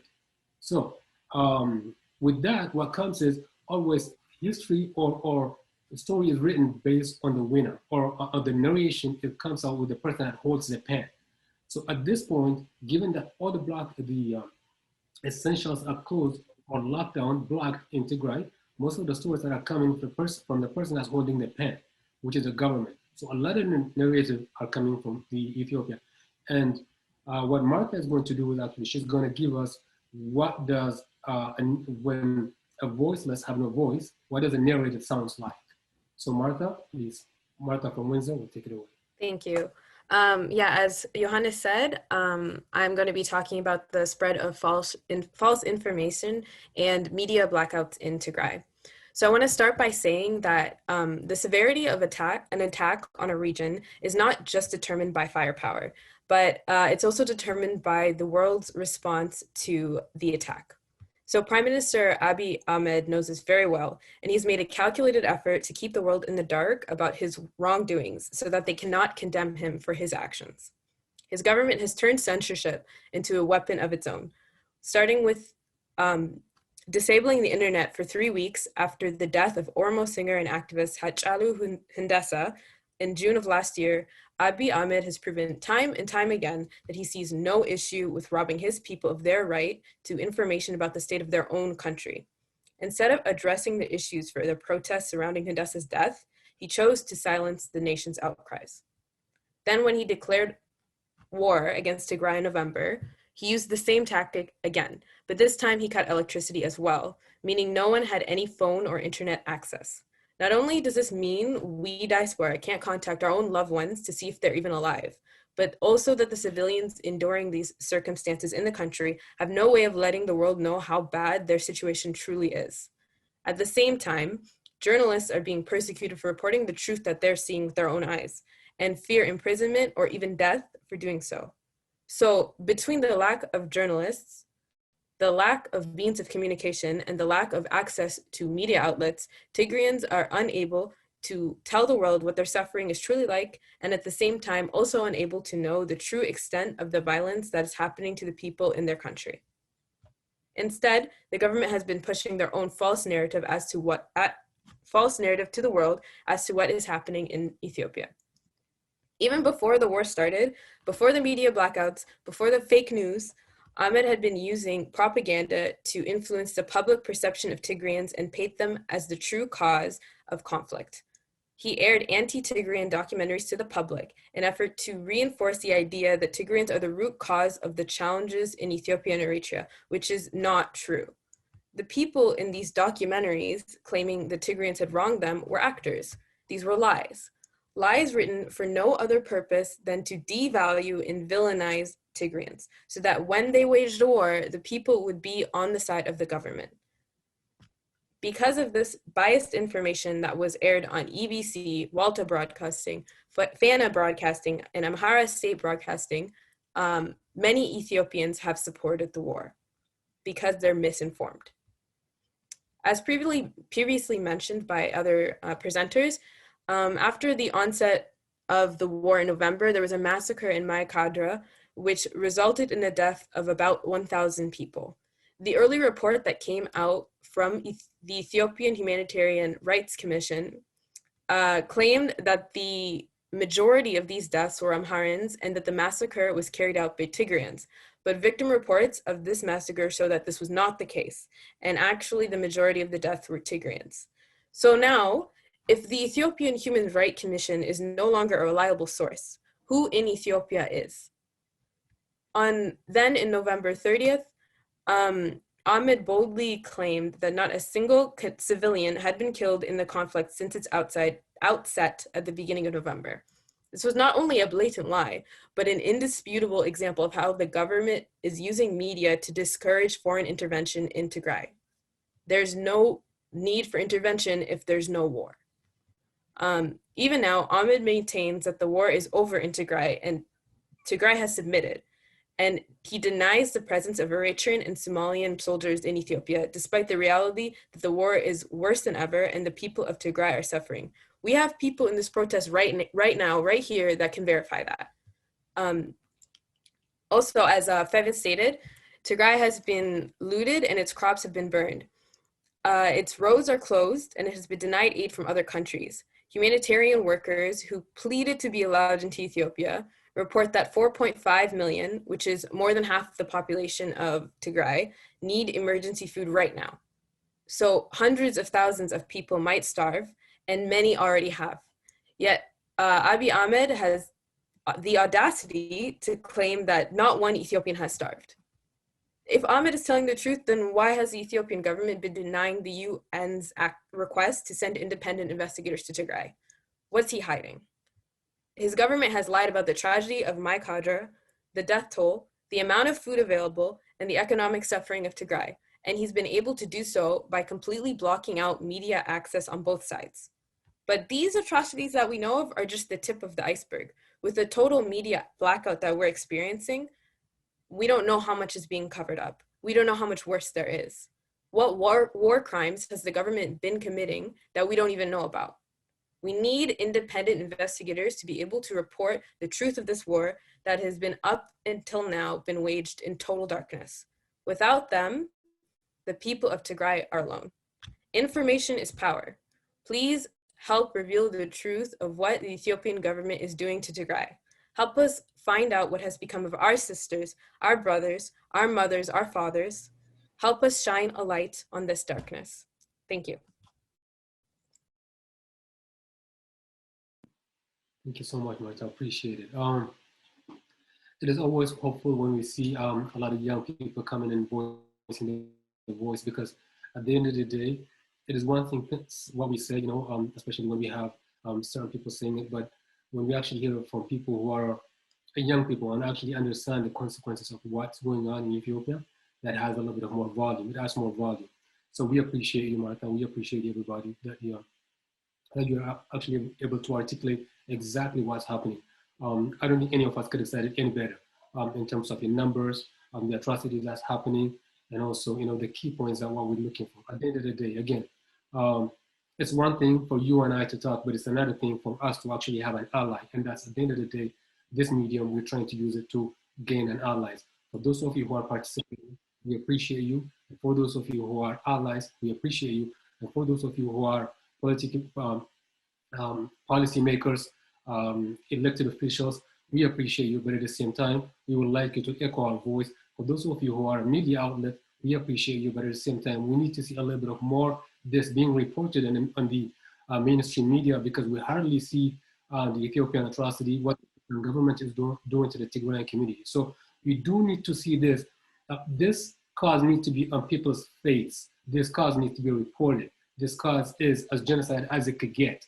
So please do echo our voice, and we appreciate you for participating. So our next keynote speaker is Saba. So before I give you Saba.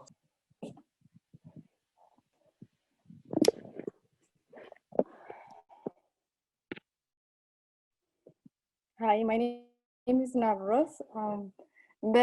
بتقريني خزارة بدلي.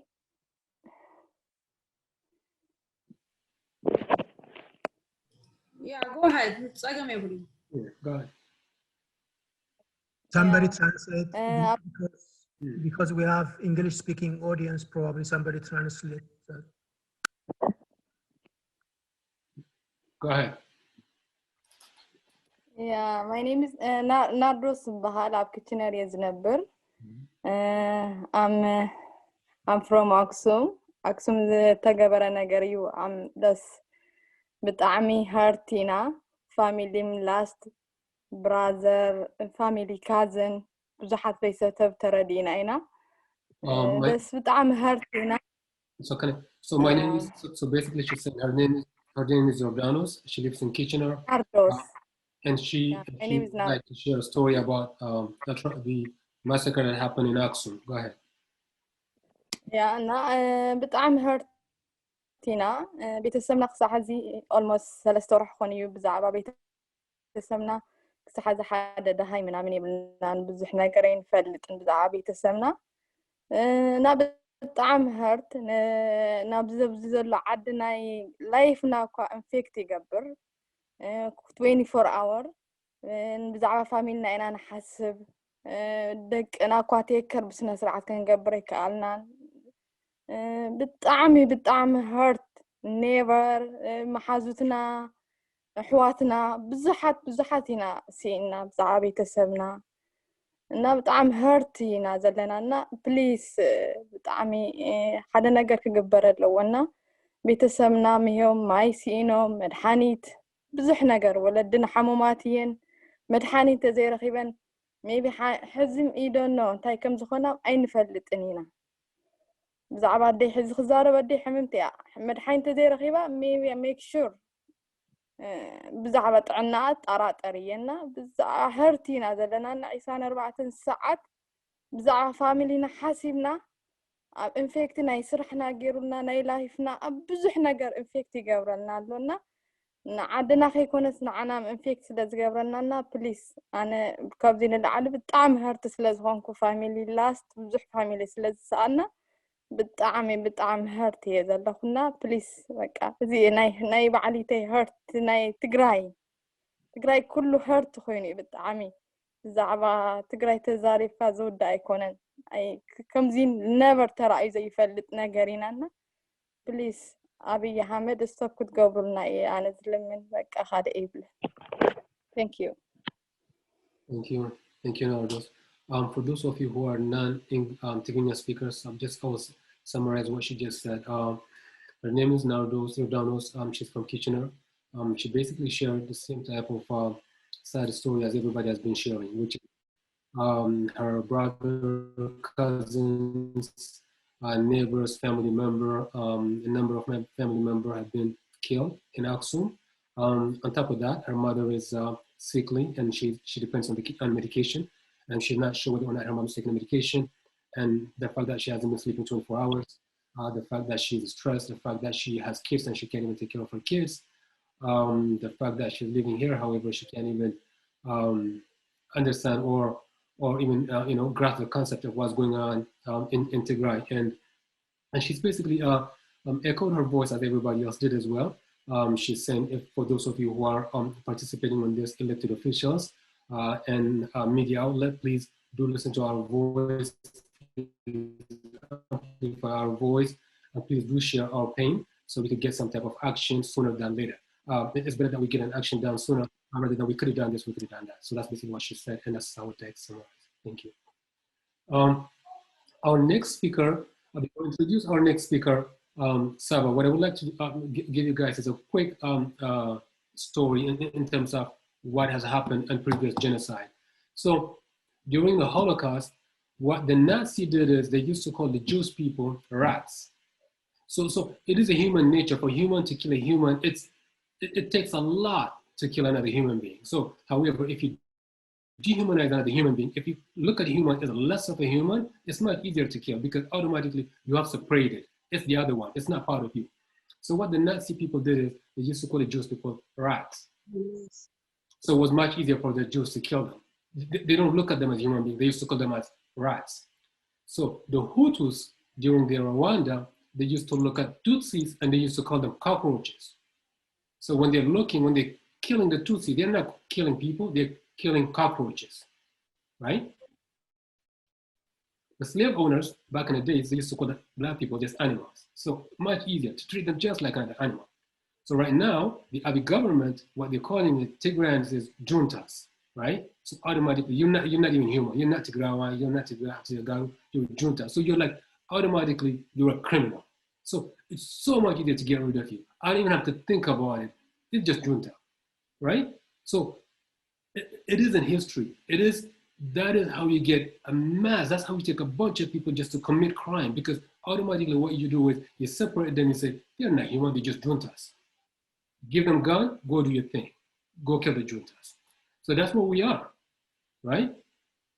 Nazis call them rats. The Hutus call them cockroaches, and Abiy is calling us junta. Simple as that. So we need to pay attention to those subtle but yet dangerous messages. That's what we are. We have reached a point of no return. At this point in time, we are not known as Tegaru. We're not known as by name. You are known by junta. So we are in a very, very dangerous ground. So for those of you who are listening, this is how genocide starts. Automatically, they have eliminated the humanity of Tigrayans. Tigrayans are known as juntas right now, which basically means it's so much easier to kill Tigray. Non-Tigrayan, they wouldn't even think about it because they're not looking at a human being, they're looking just at junta. I don't really want to go in depth on that. What I would like to do is I would like to introduce you Saba Lee from Vancouver. She will elaborate in terms of ethnic profiling and what has been happening with Tigrayans within Ethiopia. Saba, please take away. Can you hear me? Can you guys hear me? Hello? We can hear you. Okay, perfect. Okay, welcome, honorable member of parliament, invited guests, and fellow Tegaru participants. Also, I would like to thank you, organizers, for giving me the opportunity to present themes of mass arrest, ethnic profiling, and dismissal from jobs. Like he said, my name is Saba Tadesati. I live in Vancouver, BC, and I work as a community social worker and mental health worker. I was born in Mekelle, and I feel that the history is repeating itself. So I never thought I would see this happening again in the last 27 years. I thought Ethiopia was doing great. I was telling my family, I wish I was born in this generation, because the way I grew up was in the Civil War. So everything was sad and depressing. What I saw the last 27 years was a development. People saying about love, flower, development. And I'm like, God, I wish I was born in this generation. That's what I thought, you know. Let me tell you about the juntas, TPLF. Without TPLF, I wouldn't have made it from Mekelle to Sudan. That's truth, okay? They helped myself with my aunt, with my sibling. I'll just leave it at that. But I feel so sorry for the children, for the youth to experience this civil war. The long-term effect is horrible because I know I'm one of them. But let me go back to my subject. I'm doing the mass arrest, ethnic profiling, mass dismissal from their jobs.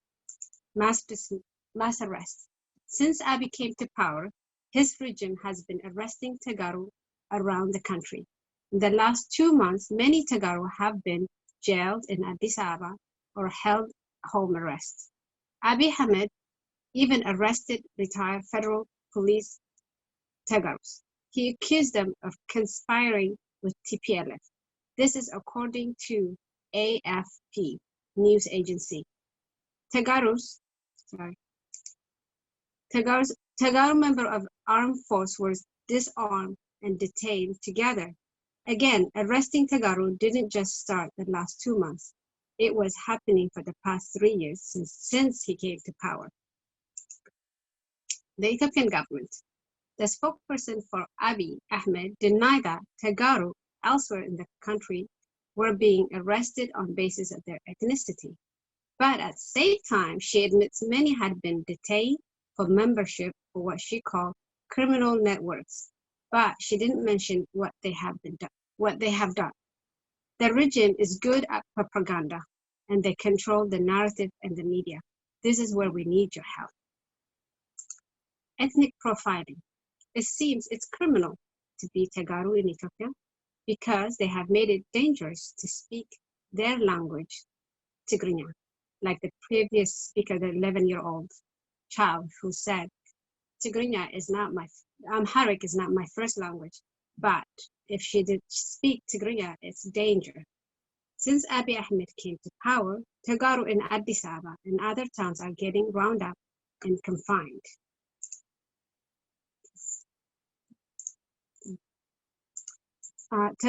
Ethnic profiling.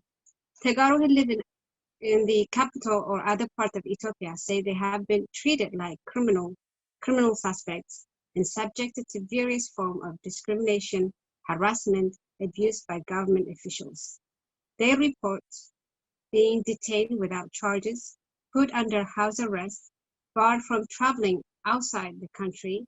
Tegaru say they had their businesses shut down, homes ransacked, money extorted by security officials. Can you imagine that? Ethnic profiling.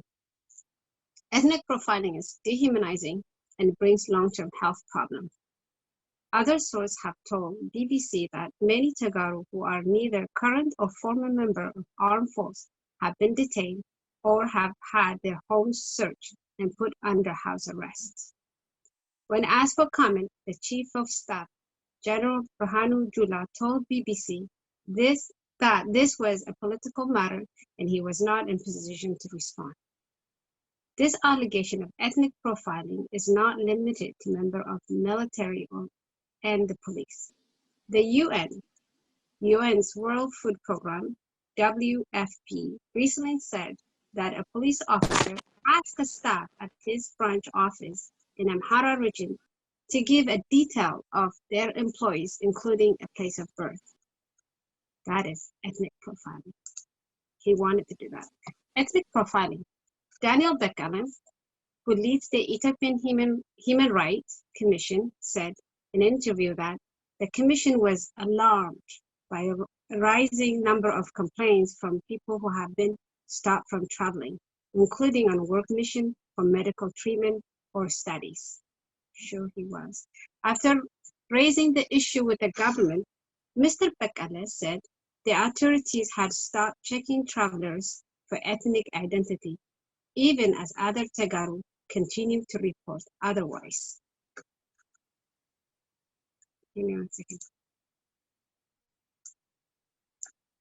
Okay, mass dismissal from their jobs. Tegaru that work in the security force have told BBC that they have been disarmed, ordered to stay at home only because they are Tegaru. They are under house arrest, not getting paid, therefore they can't provide for their family.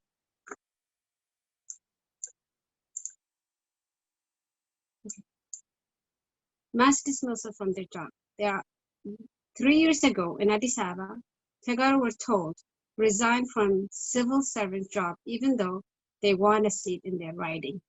Ethiopia Airline dismissed or forced Tegaru to take a leave until further notice. This is what the subject I covered today. Thank you so much for hearing us. And I hope you do your best to spread the injustice that is happening in Tigray to Tegaru. Thank you. Thank you so much, Saba. We appreciate you. Thank you so much for spreading the voice that we're trying to spread. Just as a housekeeping, I just want to mention a couple of things. One, those of you who have raised your hand, we see you. We're not ignoring you. We just want to go through this and we will get to you. So we do see you, the one who have raised your hand. And for those, and we also have guests who just joined us from Portland. And I see you, I hear you. And I'll definitely give you a couple of minutes to talk. If you could stick around and wait until we finish our speaker. Hope you will stick around with us, but we do have a guest as well from Portland who joined us who would like to say a word or two. I see you. I just want to say that. And Saba, we appreciate you. We thank you so much for summarizing in terms of what's going on. And thank you so much.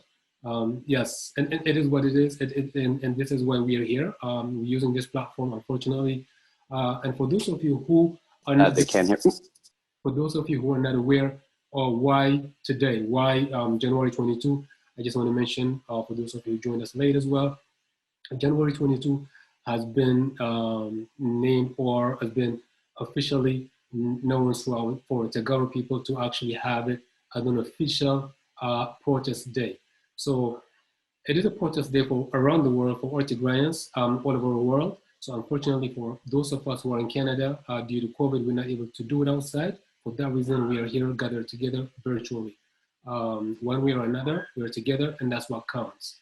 We are here, we will make sure our voice is heard. And elected officials, for those of you who are still with us, please hear us, amplify our voice, take it to whoever makes a change, and please do that for us. So for the rest of this, a couple of more, we have 3 more, actually we have a couple of more keynote speakers. I'd like to pass on the mic to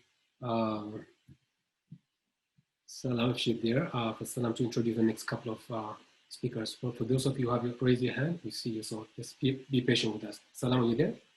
I am here. Thank you so much. Thank you everybody for sticking with us, and please be patient. We'll let you, we'll give you a turn to speak after we let our speakers give us some information on what's happening in depth. So I have, is Rugbe there? She's lost 6 family members in Adigrat. I'm here. Can you hear me? I'm here. Okay, so Rugbe, I will let you speak. Rugbe, I think you were at Adigrat, I guess, and Adigrat is at the border of Eritrea, and we've heard a lot of atrocity happen at Adigrat by the Eritrean government, by the Eritrean military. And please tell us what you witnessed and what you experienced, or tell us your family's experience. Okay, thank you, Sabah. Can you hear me? Yes. Okay. I wasn't in Adigrat. I am, my name is Rikba. Hi, everyone. Thank you for giving me an opportunity to speak on behalf of what's happening on Tigray.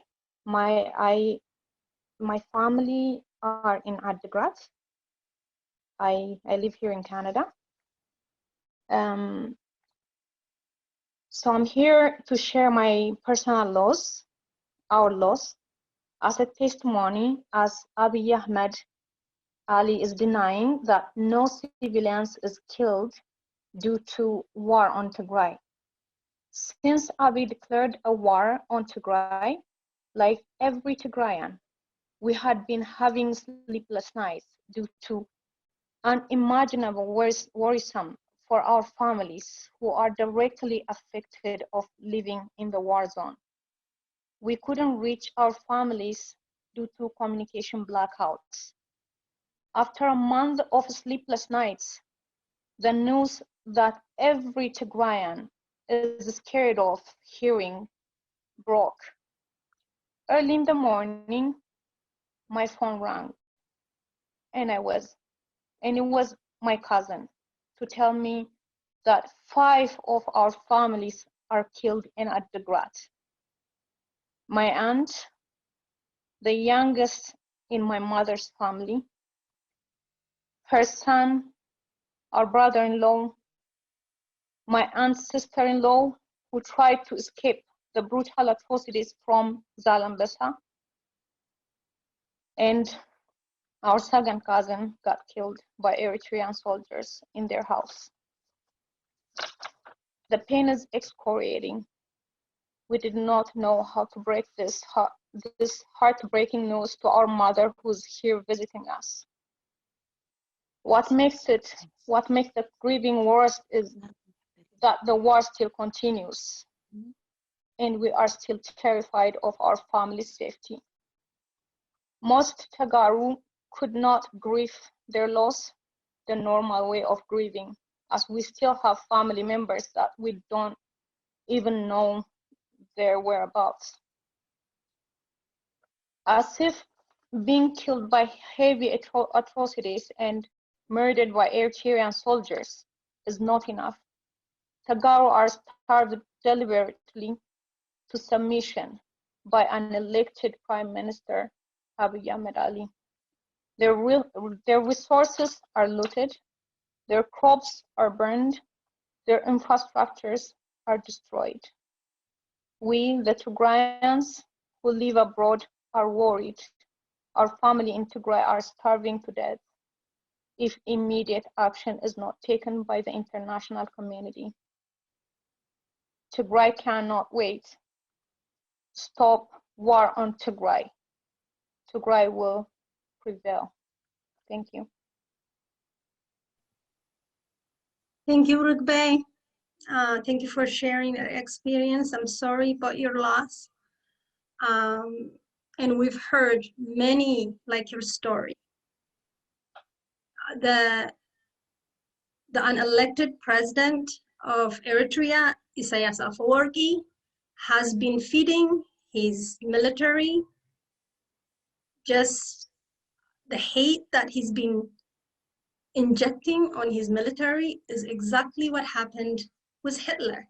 He's been saying, we won't build a school, a university until the TPLF are disappeared. We cannot have a high school and educate you until you kill every juntas. And now they have the opportunity after 20 years to come to Tigray. And Abiy, the unelected Abiy Ahmed, gave him the pass to come and kill our people, to come and kill civilians. The military, the Eritrean military says to the public that we were told to kill any man older than 7 years old, any male, that you don't come and have a revenge on us. And they did.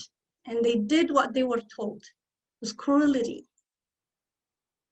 And that breaks my heart that, Rugbe, you've lost your family.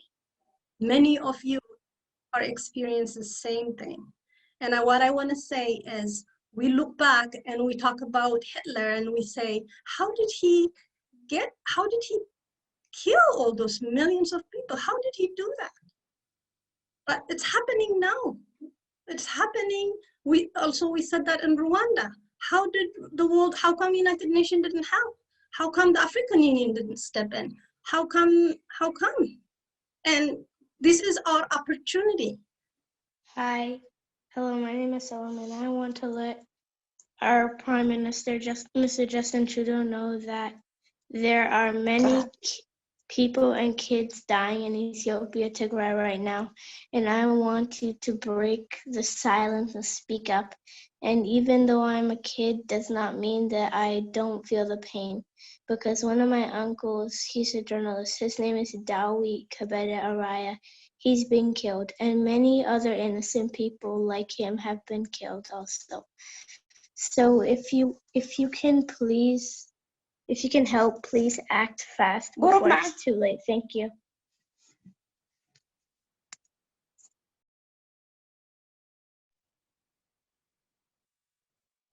Thank you, Ta'amti. 1 second, my brother's gonna come too. Okay.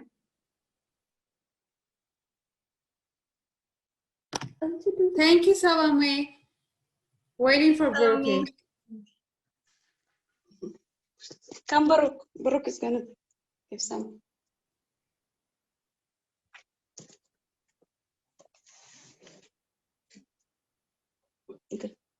Okay, she finished. Thank you, Baruch. Good evening. No problem. Good evening, everyone. I'm Baruch Araya of Scarborough, Toronto, Ontario. I want to address the pain that my fellow Tigrayans are feeling. A lot of people are getting murdered by the soldiers of Abiy Ahmed and Isaias Afwerki. People are getting killed due to their identity. There is no reason for them to get killed. They are all innocent. I want Tigray to know we will keep supporting them and we will have their voice. There are people in Sudan seeking refuge. They aren't able to get enough help because there's not enough space. We are all trying to donate our money to help. Tigray has strong and powerful people. We would like that all of the MPs hear us today so we can all work together to save the people, because time is ticking and every second counts. Stop the genocide. We ask Canada to break the silence. Please help our families. Thank you for your time. Bonsoir à tous. Je suis Baruch Araya de Scarborough, Toronto. Je veux parler de la douleur que ressentent mes compatriotes tigriens. De nombreuses personnes sont assassinées par les soldats d'Abiy Ahmed et d'Isaias Afwerki. Des gens sont tués en raison de leur identité. Il n'y avait aucune raison pour eux de se faire tuer. Ils sont tous innocents. Je veux que Tigray le sache, nous continuerons à les soutenir et nous avons leur voix. Il y a des gens à Soudan qui cherchent refuge. Nous essayons tous à donner notre argent pour aider. Tigray a des gens forts et puissants. Nous aimerions que tous les députés nous entendent aujourd'hui afin que nous puissions tous travailler ensemble et sauver les gens parce que le temps passe et chaque seconde compte. Arrête le génocide.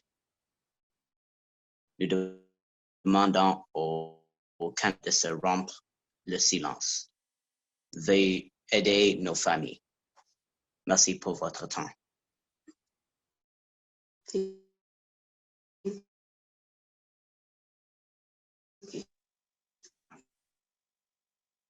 Thank you.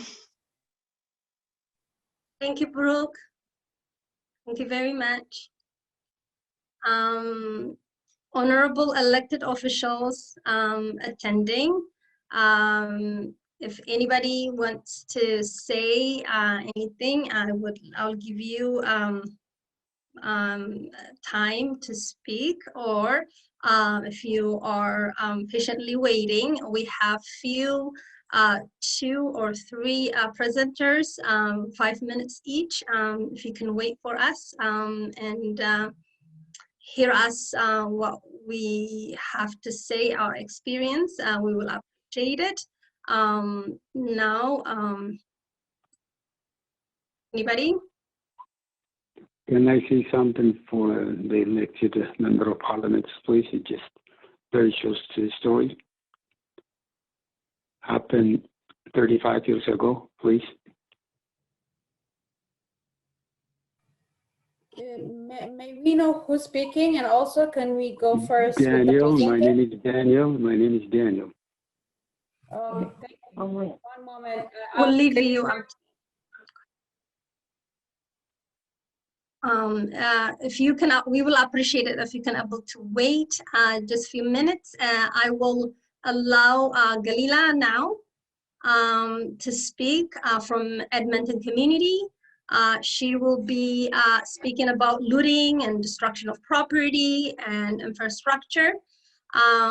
She will be, I'll just give you a little brief about that. There's a lot of looting and destruction that happened in Tigray. If an elected Abiy Ahmed was going there to kill the 60 TPLF leaders, I don't understand why all hospitals were looted, factories were looted, everything that would help the civilians survive in Tigray was looted. Even homes, houses, stores was looted. So she will give us a better picture in that. Galila, you go ahead. Hello, my name is Galila from Edmonton. Do I have permission to share my screen? Oh, yeah, I can. I'm just going to share my screen. Just give me a second. All right. Can you hear me and see my screen? Yes. Yeah? Okay, perfect.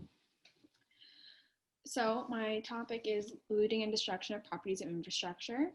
While the UN Security Council and international community delayed the response of the crisis in Tigray, our people in Tigray are dying. Ethiopian and government and Eritrean forces are belligerent while looting and destroying Tigray citizens and properties, historical monuments, and civil government enterprises. This is an international crime that needs to be addressed as soon as possible. As I said, the invaded forces have destroyed and looted historical significant sites such as churches and mosques, civil and government enterprises such as universities, hospitals, factories, hydrologic and integration dams, manufacturing and service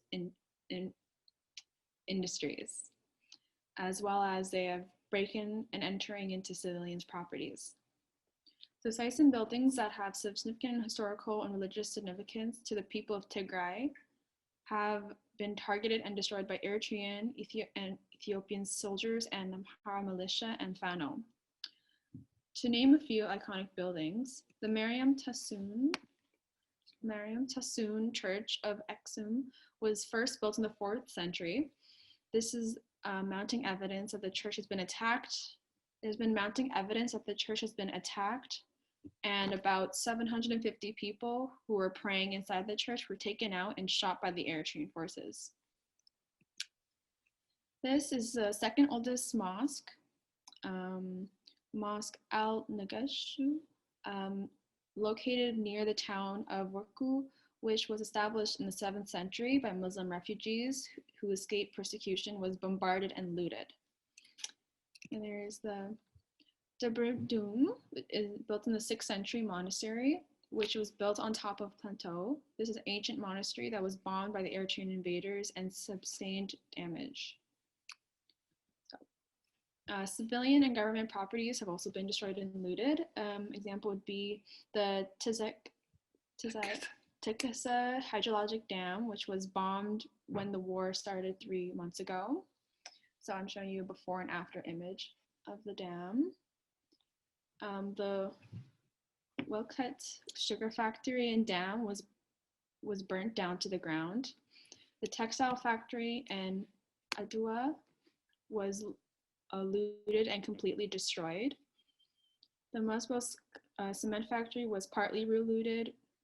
Heavy machinery was removed, and government officials in Adgranch, Shir, Aksum, and other towns, including the capital city of Makala, was ransacked and destroyed. Household properties and farmlands were looted, burnt, and destroyed. Eritrean soldiers and Amhara militia looted houses in Tigray towns as Shira, Hamra, Adgrant, Adwa, Aksum, and Rahai. Farmers, crops, and livestock were taken away from the same soldiers in militia, and anything that could not be taken was destroyed, killed, and slaughtered them on the spot. In conclusion, there can be no more binding obligation for the international community and to prevention of genocide. So we urge you, the Canadian members of parliament, to call out and withdraw the Eritrean forces, the extremist Amhara forces from Tigray, and call the UN peacekeeping to bring peace back to Tigray. Tigray will prevail. Thank you, Galila. We appreciate that. And as he said, my sister and my stepmom work on the Adwa textile factory. And when I saw that was bombed, when I saw the result of that, I was devastated.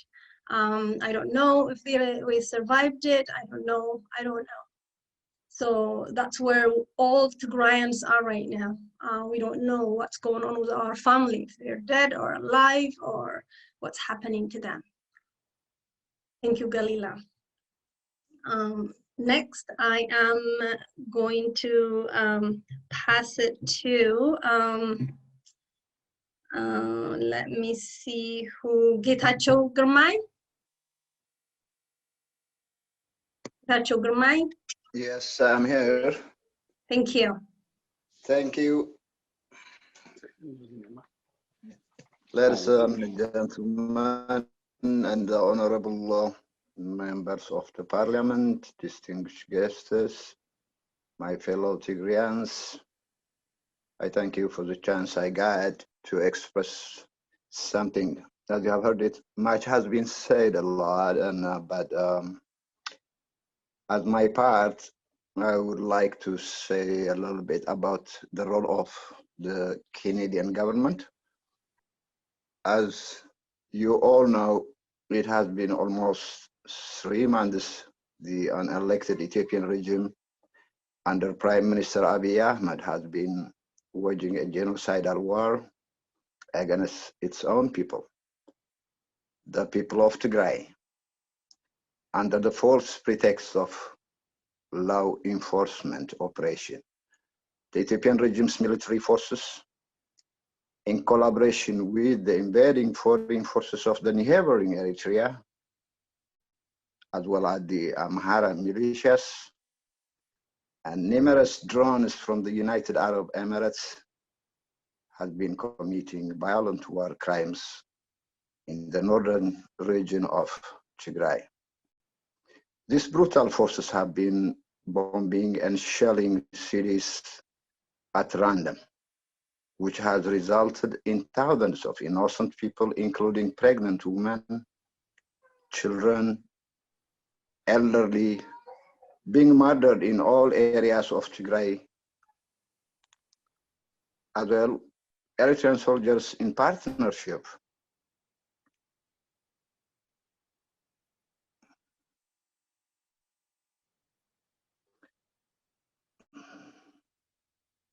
excuse me. Yeah, these brutal forces have been bombing and shelling cities and random, which has resulted in thousands of innocent people, including pregnant women, children, and the elderly, being murdered in all areas of Tigray. Eritrean soldiers, in partnership with the federal Ethiopian forces, have been savagely raping women, looting public and private properties, and hauling them to their own country, Eritrea. They have been slaughtering innocent civilians while looting and burning factories and civic sites such as hospitals, factories, churches, mosques, and schools in the entire region. This violence has resulted in deaths, sexual violence at the hands of the Eritrean and Ethiopian soldiers, and thousands of Tigrayans have been forced to run to the neighboring Sudan to save their lives. Although we are not able to reach our families due to the imposed communication blackout by Prime Minister Abiy Ahmed in order to commit the atrocities in secret, there have been consistent reports of the extent of the cruelty being faced by Tigrayans. The regime of Ethiopia has deliberately cut off the Tigray region from the outside world. As we speak today, Tigray has been blocked off from electricity, access to telephone communications, air and land transportation, internet, banking service, medicine, and all basic necessities such as food. The brutal regime of Ethiopia is now using mass starvation as a weapon of genocide by deliberately preventing access to any humanitarian aid to stop food aid from reaching the starving people. Millions of innocent women and children in the region are now facing mass starvation, and the sick are dying due to lack of access to any medical services. The Ethiopian region has also rejected any access to independent media, and those reporters who tried have been harassed and jailed. To date, no independent media has been allowed in the area to report on the war crimes. We, the diaspora Tigrayans, are begging the government of Canada to intervene before the thousands of deaths in Tigray turn into millions. Tigray is facing an unprecedented level of violence and destruction that's not only being perpetrated by its own government, but also by the partnership of a foreign state. We urge the Canadian government to demand a ceasefire against the people of Tigray, as well as a restoration of the humanitarian corridor, withholding vital aid in order to impose a man-made famine should not be acceptable in the year 2021 and is a breach of human rights. If democratic states like Canada do not act, it is almost certain that millions of people in Tigray will perish. In addition to the vital aid needed, the Ethiopian forces have looted and destroyed almost all civil property, including homes, schools, colleges, universities, hospitals, and even water services. How are people supposed to live under this circumstance? We urge more the Canadian government to influence global organizations such as the United Nations Security Council to intervene as well. The United Nations Security Council must pressure the Prime Minister of Ethiopia to stop killing his own people and to allow a free and immediate access to an independent investigation of all the crimes committed in the region of Tigray.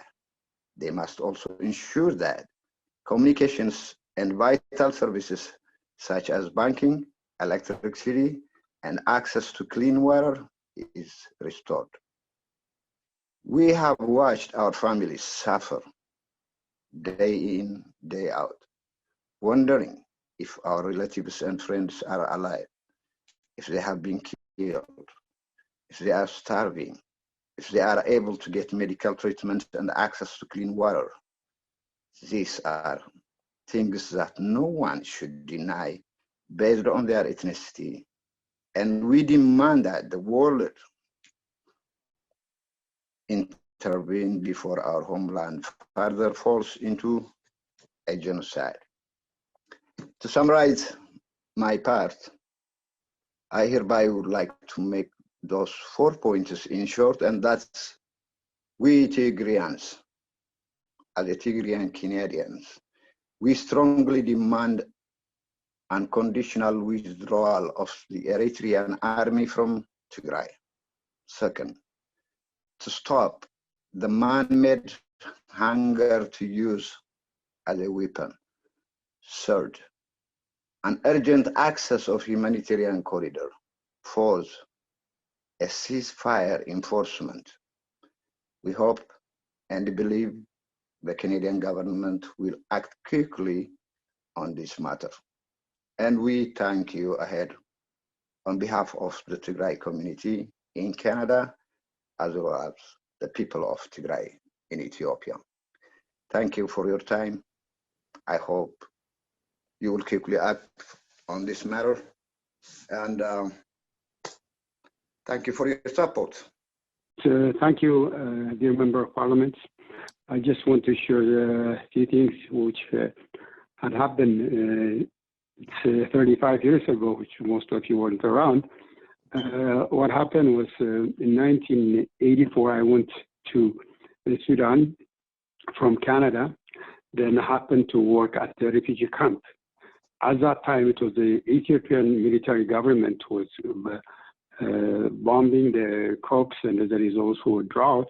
Then I had a chance to work with the people who came from Ethiopia to Sudan, and one of the worst refugee camp with the Holy, and we were bearing people sometimes 100 a day, and the worst time in my life. And after I worked for 9 months, I came to Canada, which is my adopted country, which is I'm blessed to be Canadian. Anyways, as soon as I arrived from Sudan, I started driving a taxi. I happened to, at that time in the morning, I was by one of Sheraton, no, not Sheraton, the other one, which was by Hilton, by University and Queen Street. And I happened to be the first taxi driver. One gentleman came and jumped into my taxi and asked me to take him to the airport. That person happened to be as our ambassador in New York, Canadian ambassador, United Nations. It's honorary Stephen Lewis. And I greeted him and talked to me. He just was puzzled. He said, "Well, do you know me? I know you are our ambassador in New York." Pardon? And I told him what happened, what the military government was doing in Ethiopia. And at that time, Mr. Moroni sent Prime Minister Moroni sent ex-Prime Minister Joe Clark to assess the situation in Ethiopia. They did the same thing as Abiy Ahmed doing, deny entrance access to the needy people to give food aid, and he wasn't successful. Then I told everything to Mr. Stephen Lewis. When he went to United Nations Security Council, he addressed everything what happened in Ethiopia and what the military government denied the people and the United Nations to reach the needy people. And they forced the Ethiopian government to give food, to drop food by air, and the corridor from via Sudan to Ethiopia, which is Tigray region. That wasn't as worse as this. The military government at that time, they were bombing the crops, everything, but they weren't killing the innocent people in the city which they controlled. Now, what I want your honorary member of parliament, to be my hero and Tigray people's hero and address this thing and help the Tigray people. Thank you very much. Thanks. Well, بمنفس ቅዱስ ሓደን ሰለስተን ብዝኾነ ቅድስት ሥላሴ እናመንኩን እናተማጸንኩን ኣብ ቅድሚ እዛ ኣደይ ዝኾነት ቅድስት ቤተ ክርስቲያን ኮይነ ጸላየ ሰይጣን ኸደለኹ ንሳውን ናይ ዘላለም ጸጋዒ ዝኾነት ማርያም ምስክር እያ ንዘላለም አሜን።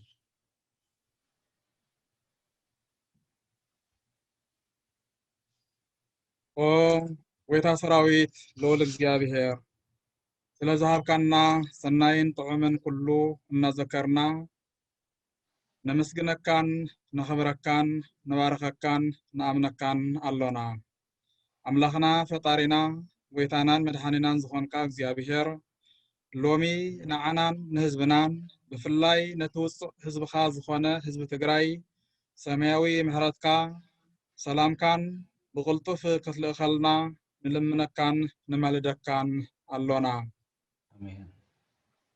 ኦ ጌታ ሰራዊት እግዚአብሔር ነቶም ብግፍዒ ዝቕተሉ ዘለው ኣቦታት ኣዴታት ዓበይቲ ኣናሽቲ ሰውትን ኣንስትን ኩሎም ሰማዕታት ነፍሶም ምስ ቅዱሳን ሰማዕታት ኣብ መንግስተ ሰማያት ዕረፍቲ ንኽትህቦም ንዓኻ ንጽልይ ንልምን ንማልደካን ኣሎና።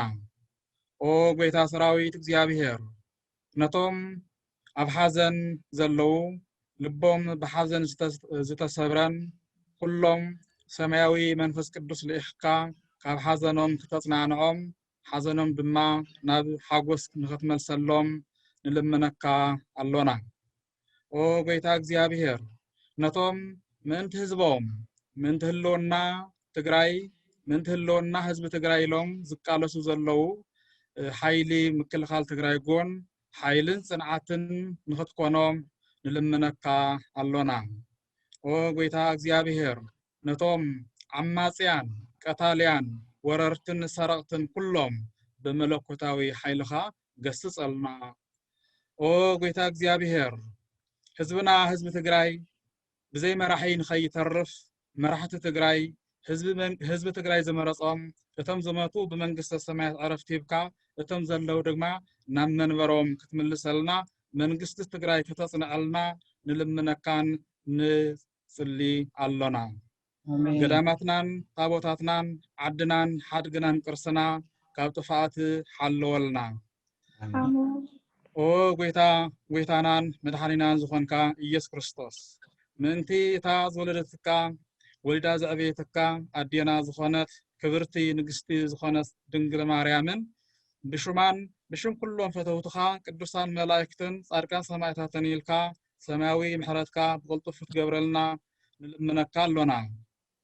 ከምቲ ኣብ ቅዱስ ወንጌል ዝመሃርካና ሽምካ ክቡር ሽምካ እንዳጸዋዕና ንጽልይ ኣለና። ተኽኢልና በትግርኛ ኩልና ብሓባር ንበል። ኣብ ሰማያት እትነብር ኣቦና ስምካ ይቀደስ መንግስትኻ ትምጻእ ፈቃድካ ከምቲ ኣብ ሰማይ ከምኡ ድማ ኣብ ምድሪ ትኾን ናይ ዕለት ምግብና ሎሚ ሃበና ንሕና ንዝበደሉና በደሎም ከም ዝሓደግናሎም በደልና ሕደገልና ካብ ክፉእ ኣድሕነና እምበር ኣብ ፈተና ኣይተእትወና መንግስትን ሓይልን ክብርን ንዘለዓለም ናትካ እሞ ኣሜን። ኦ እግዝእትየ ማርያም ብናይ ቅዱስ ገብርኤል መልአክ ሰላምታ ሰላም እብለኪ ኣለኹ። ብሓሳብክን ድንግል ኢኺ ብስጋኹን ድንግል ኢኺ።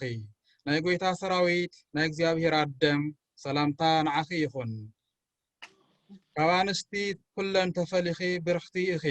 ናይ ከርስኺ ፍረ ኢየሱስ ክርስቶስ ጎን ፍረ ብሩክ እዩ።